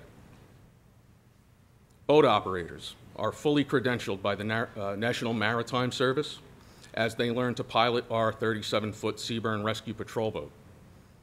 This credential mandates that operators maintain hundreds of hours on the water per year to ensure proficiency. Our emergency responders prepare and experience tremendous local support during drills conducted at public locations and sensitive areas. These drills, which are frequently covered by the media, give first responders an invaluable opportunity to work with stakeholders and other officials in demonstrating the interoperability that is so essential to managing a crisis. Within Jersey City, these drills have recently been carried out at the Holland Tunnel, the J.P. Morgan Chase building, and even right here at NJCU. It is not only emergency response agencies that need the ability to work cohesively, but it is important that the public be empowered to unite with first responders in achieving coordination and preparedness. For example, the police department's bomb squad conducts community outreach to our partners in the public and private sector with lectures and demonstrations in such topics as IED awareness, evacuation procedures, response to bomb threats, and active shooter safety. Our scuba team visits junior police academies to demonstrate water safety, and our canine officers provide question and answer sessions at local schools. It is because of the skills afforded to us by advanced training that we as professionals can continue to raise standards, improve planning, and build partnerships. Another important component to consider is equipment. Not only is training and education perishable, but the tools to meet emerging threats are perishable as well. Ordering specialized equipment often takes many steps and incurs considerable expense over time. Equipment and tools often require everything from rudimentary maintenance and repair to advanced technological upgrades. Some of these tools include radiation detectors, X-ray systems, air monitors, and bomb disposal robots. The specialized equipment that I just mentioned, among many other tools, demonstrate the multiple defenses that are needed to improve our approach to pervasive threats and targets of interest. With pride, let me relate a few noteworthy incidents that occurred within the last year and concluded with positive outcomes. I responded to a report of a suspicious package on the PATH train in Jersey City during prime commuter hours. Upon assessing the situation, the item, a pressure cooker, was remotely dismantled with minimal disruption to the public. On another occasion, a radiological source was detected near the Hoboken waterfront and deemed to be non-hazardous by using an advanced isotope identifier. Recently, police divers retrieved a piece of sensitive Homeland Security equipment from the waters surrounding the Port Jersey Marine Terminal. It was through the cooperation of a variety of agencies that these incidents were quickly resolved. In summation, we need not be reminded that our area has been labeled as a target-rich environment, perhaps even the most high-risk urban area in the country. It is because of the constant vigilance of public safety professionals who operate in challenging environments all day, every day, that allow for a robust response to disruptions and emergency events of all types. On behalf of the 250,000 residents of Jersey City, my professional partners, and our government officials, I thank you for affording me the opportunity to testify before you on these important matters. Thank you, Lieutenant. The chair now recognizes Officer Mollahan for 5 minutes. Chairman Donovan, Ranking Member Payne, Representative Watson Coleman, thank you for convening this important hearing and giving me the opportunity to appear before you today. My name is Mike Mollahan. I am the Legislative Director and a trustee of the Port Authority PBA. Our police officers patrol some of the most terrorist-targeted infrastructure and landmarks in the world, including the 6 bridges and tunnels between New Jersey and New York, the world's busiest airport system of JFK, LaGuardia, and Newark, marine terminals and ports, including Port Newark, Elizabeth, and Brooklyn Piers, the largest and busiest bus terminal in the nation, the Port Authority Bus Terminal in Manhattan, the sacred ground of the World Trade Center, and most relevant to this hearing, the PATH trains. The PATH heavy rail rapid transit system serves as the primary transit link between Manhattan and neighboring New Jersey urban communities and suburban commuter railroads. PATH carries approximately 244,000 passengers each weekday and is growing. In 2015, PATH carried approximately 76.6 million passengers. I have worked the PATH system for the last 12 years, and during this time, passenger loads have increased, trains have become more crowded, and threat incidents have risen. For today's hearing, I would like to highlight 2 areas that are important to fortifying the security of PATH trains: training and resources for police officers, and coordination with other agencies. Over the past 3 years, biannual training, which involves active shooter and tactical weapons training, pistol requalification, legal updates, and a host of other important refresher training, has gone down from 5 days of training to 2, which directly impacts officers' readiness. In particular, active shooter and tactical weapons training previously entailed a full day of training, but has been cut to only a few hours. Tactical training involves using specialized weapons and equipment to breach doors and our TAC house structures that are built to simulate rooms within buildings or train cars and mimic active shooter and mass shooting situations. This type of training is more important now than ever in the aftermath of the assault weapons attacks in Newtown, Connecticut, Aurora, Colorado, as well as the recent shootings in Orlando, Florida, and San Bernardino, California, which have now become all too frequent. To this end, heavy weapons and heavy weapons trained officers need to be increased throughout the Port Authority facilities, along with the number of vehicles that can properly secure these weapons. Furthermore, the support services provided to our patrol units, including the Emergency Service Unit and K-9 Unit, have been diminished. The ESU provides SWAT, sniper, and specialized response capabilities to issues that arise at all Port Authority facilities. ESU staffing levels have been cut for budget savings, and current ESU officers need better refresher training. The Port Authority K-9 Unit, which covers PATH, the bus terminal, and the World Trade Center, has also suffered. Lastly, while the camera systems at PATH have been updated, they lack enhancement capability, which can make identifying and apprehending suspects difficult. The cameras at Port Authority bridges, tunnels, and bus terminals are also outdated when compared to readily available and common technology on the market. With today's technological advancements, the Port Authority Police should have been able to have a photo of a suspect within minutes to be able to broadcast to all PAPD, NYPD, and MTAPD in proximity to the bus terminal. It is worth noting that the Port Authority has installed state-of-the-art cameras on the JFK Air train and should deploy this camera technology to the rest of its facilities. We are still unsure if these incidents were pranks or tests of vulnerability by terrorists. Either way, it is unacceptable. The Port Authority Police attend New Jersey Transit Police Training, Tools, and Tactics Training, which is a step in the right direction. However, the Port Authority needs to expand this training to more officers or similar training with other departments to ensure a seamless multi-agency response. Further, when we train in multi-agency drills, the Port Authority staffs these drills at significantly higher levels than we staff on a daily basis, making the drills less realistic. Thus, multi-agency drills should be conducted with the regular number of officers assigned during the shift for the time of the drill. With regards to interagency communication, the PBA, along with Jersey City Office of Emergency Management, has made numerous requests to the Port Authority to install a mutual link radio system, which allows multi-agency communications during emergencies. While the system has been installed at the PATH Police Desk, our officers are not trained how to use this capability.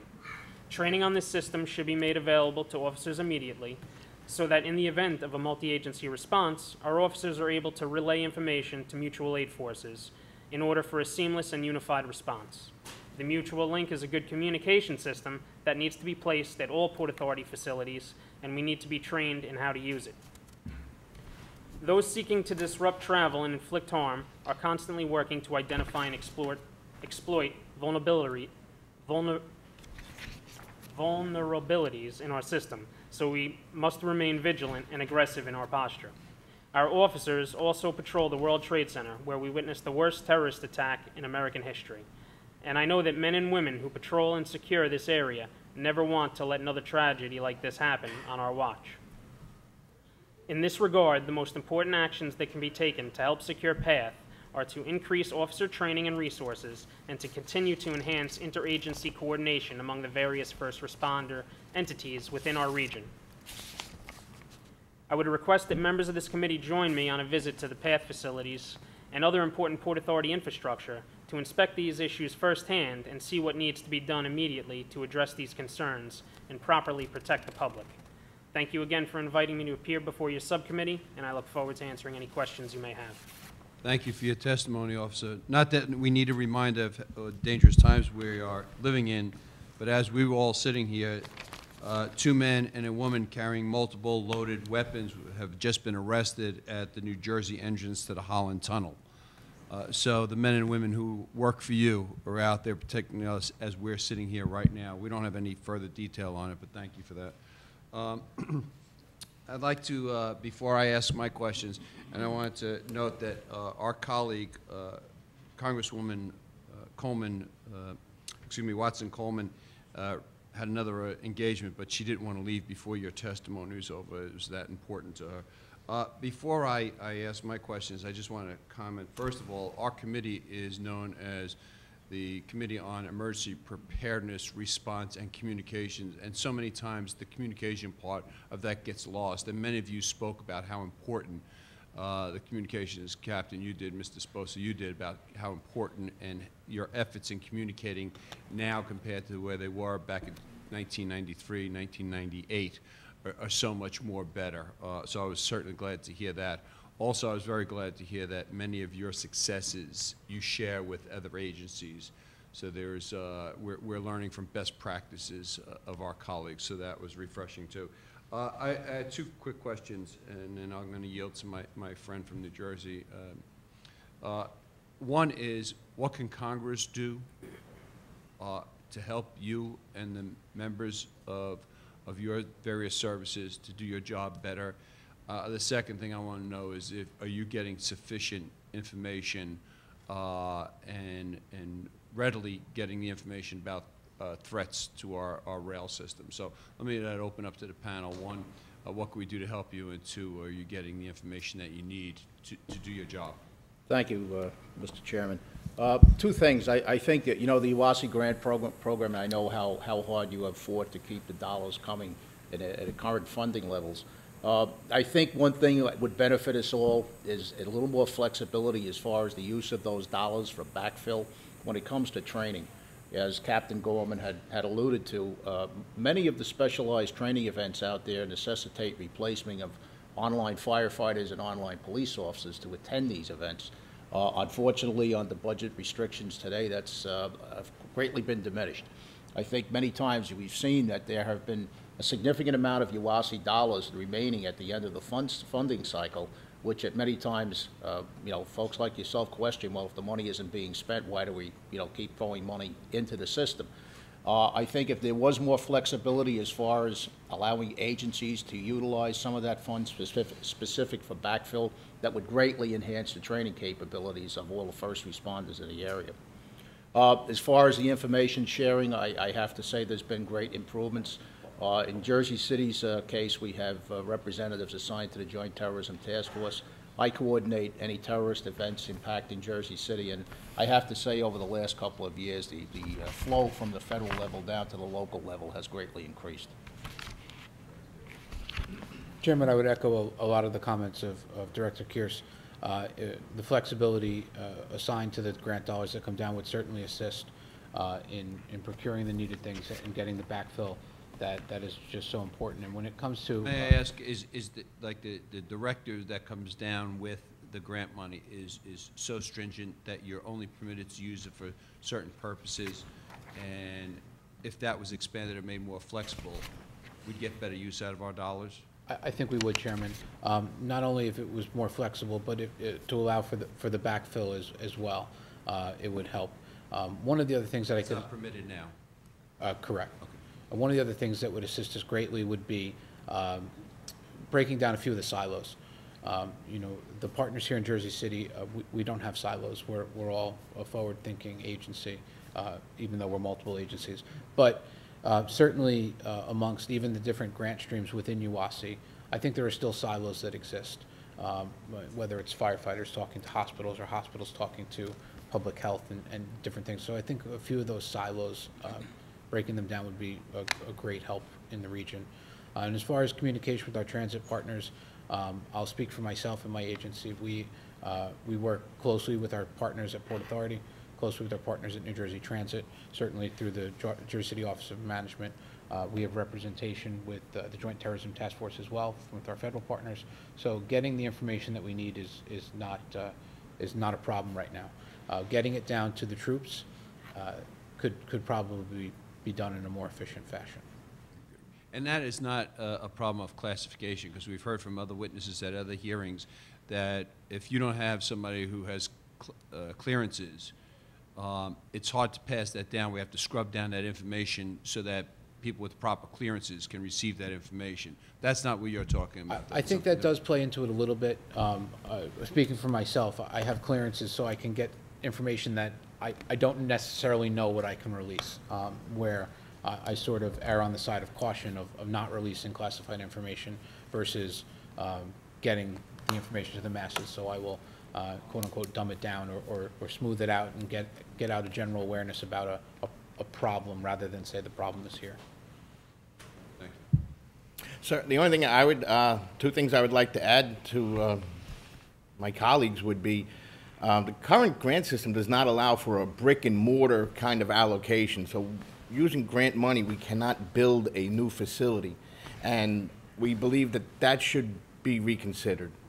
To have a state-of-the-art, Lieutenant Glenn, myself, my department, the EMS department, where Jersey City Fire Department has a double-wide trailer for our training facility.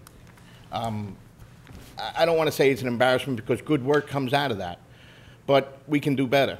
We go to any place in the state of New Jersey, in and around the country, and they have state-of-the-art amphitheaters, extrication equipment, trench rescue equipment.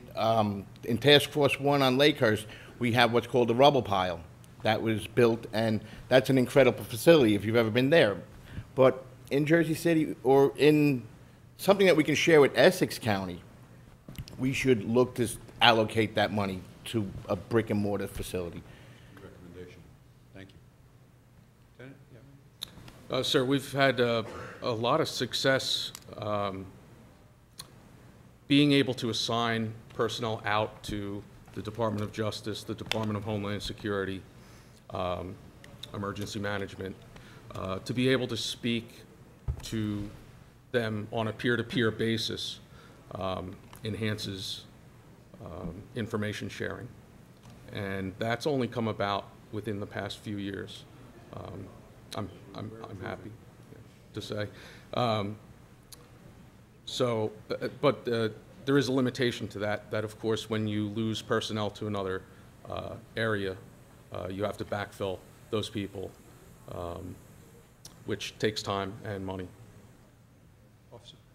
I think speaking about grants is a little outside my scope, but the one thing I have noticed is that everything always comes down to budget when it comes to training. And even if the money is there to budget for the training, like my colleagues have said, backfilling those people is the reservations that the agency always seems to have. And when you were saying before, like, the training could be free, but it's costing you manpower, it's costing you resources Because you pulled them for the training. Right, to pull them for the training. And grant money, as far as any of you know, is not permitted to use for that? It's specific to a program, Mr. Chairman. For instance, if there's a an initiative that's coming out to the Department of Homeland Security. Sometimes they will permit it. But the day-to-day training that's required, as Lieutenant Glenn and Rick and Captain Gorman had alluded to, it's not available. For instance, we have one officer in particular was paid his own way to go to bomb school. And, you know, we since were able to compensate that and get it done. But I think you can have all the equipment in the world, but unless you have qualified people to operate that equipment and sustain that equipment, it's for naught. I yield whatever time I don't have remaining to my colleague, Representative Payne. Thank the chairman. I'll ask each of you this question. You know, as I stated, mentioned in my opening statement, the attacks in Brussels earlier this year really had an impact on me and reminded all of us, me and all of us, the vulnerabilities inherent in our surface systems. Can you talk about how you had to adjust your operations and the communication in the days following those attacks? Well, Congressman, in Jersey City, and this would come out of Lieutenant Glenn's house, we would do an uptick of high uniform presence, particularly members of the Emergency Services Unit. And there again, it goes back. We still have a huge city to police.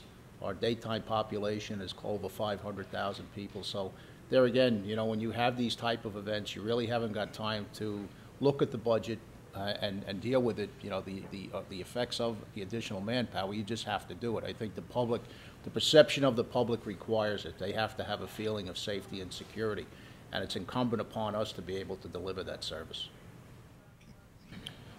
Congressman, I would speak actually prior to the Brussels attacks. The attacks in Boston, the bombings in Boston is where we really saw an uptick and a change in our response modalities on a day-to-day basis.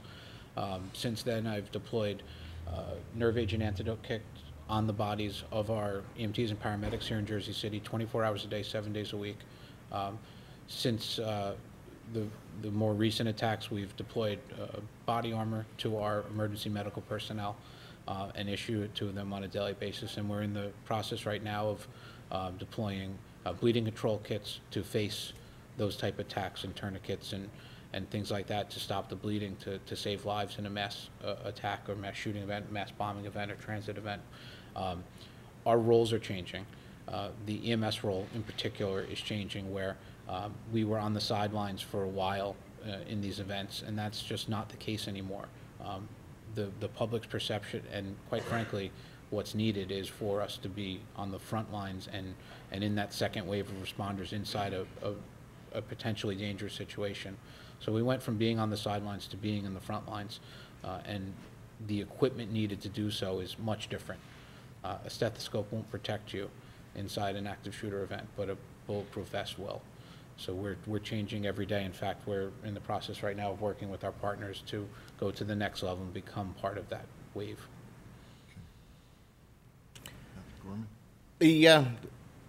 I think you wanted to see the communication. Our situational awareness comes from many, many things. Director Kearse and I, we share an office and we monitor all the radios. We've become what you would call a news junkie.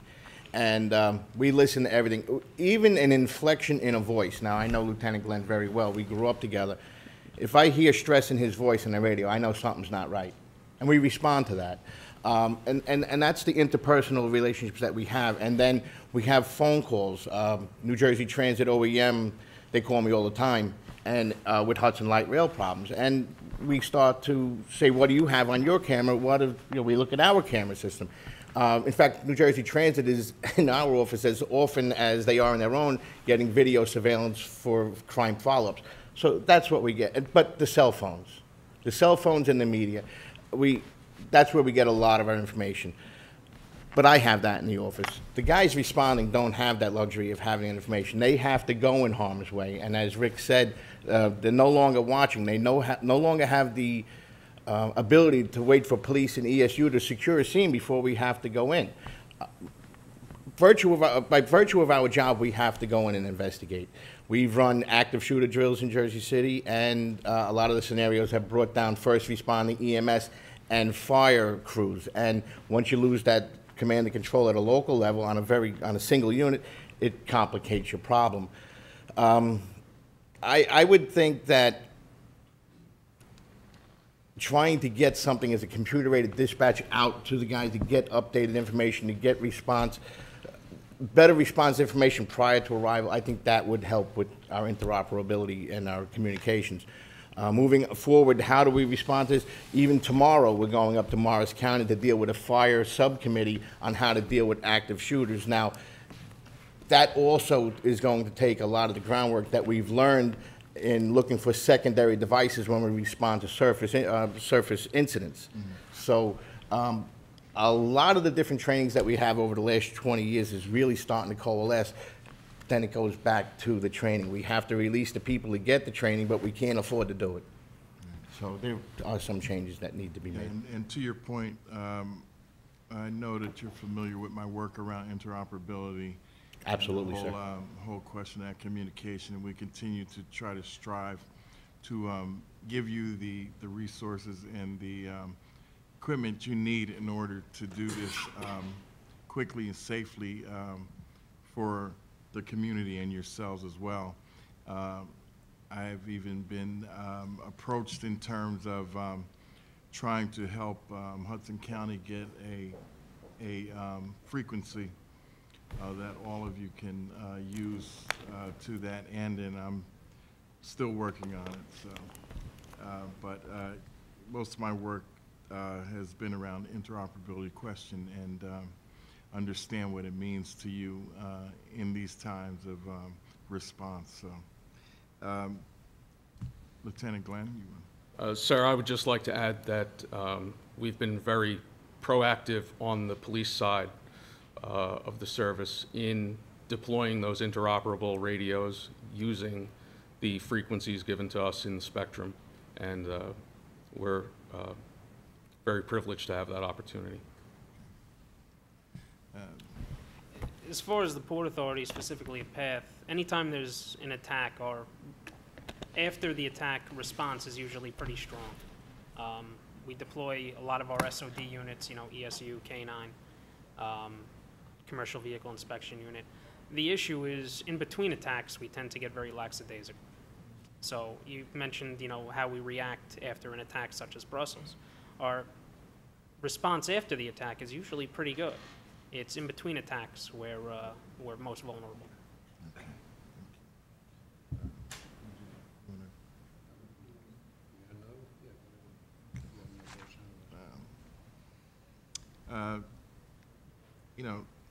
Since we're on the, it seems like it's come up a couple times, and naturally because of the, the incident that we had last weekend in Orlando,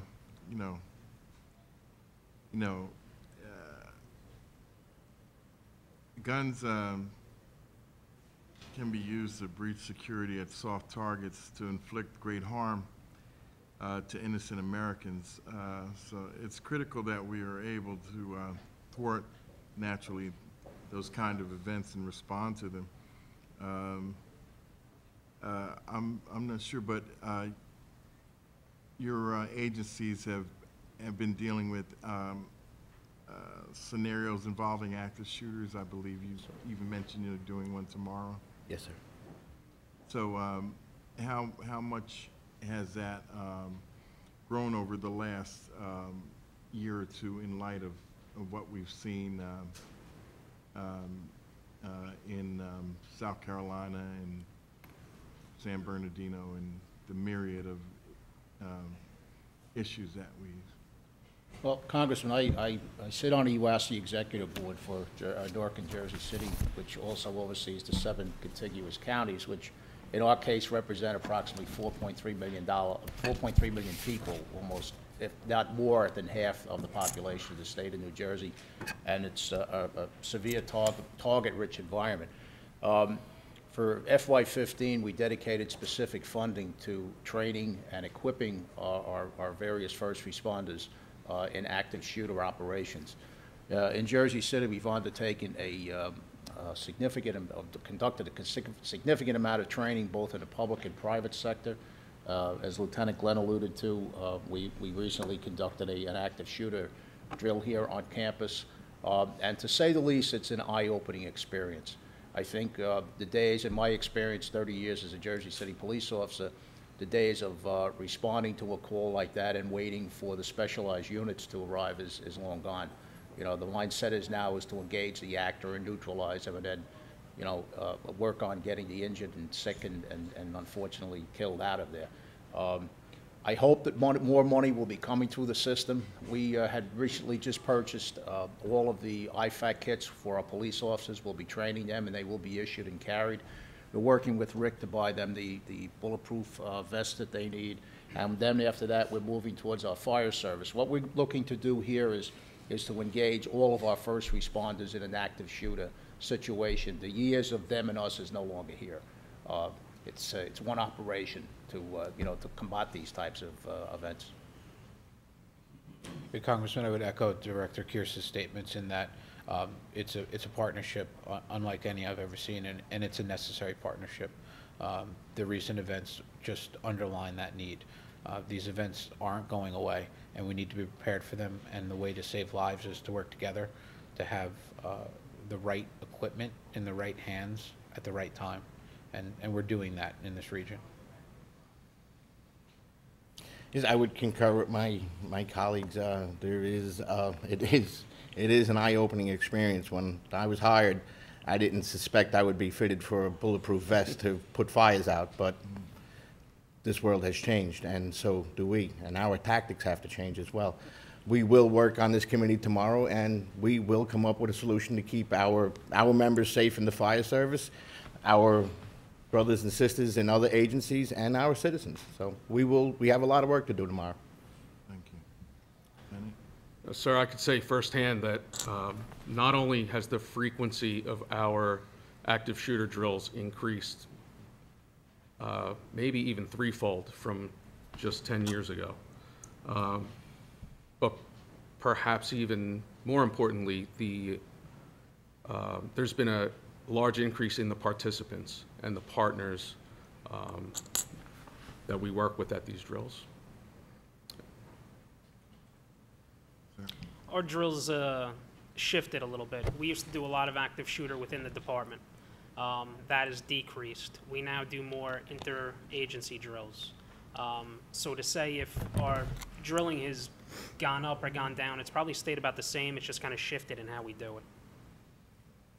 Thank you. Well, I appreciate all the witnesses' testimony and answers today. We really appreciate it. Absolutely. I'd like to also thank all witnesses, not only for their testimony, but for your service to our communities, particularly because of the purpose of this committee, our commuters. And I'd also like to thank our members of the panel for their questions. The members of the subcommittee may have additional questions for each of you, and we ask that you respond to those in writing. The hearing record will remain open for 10 days. This subcommittee stands adjourned.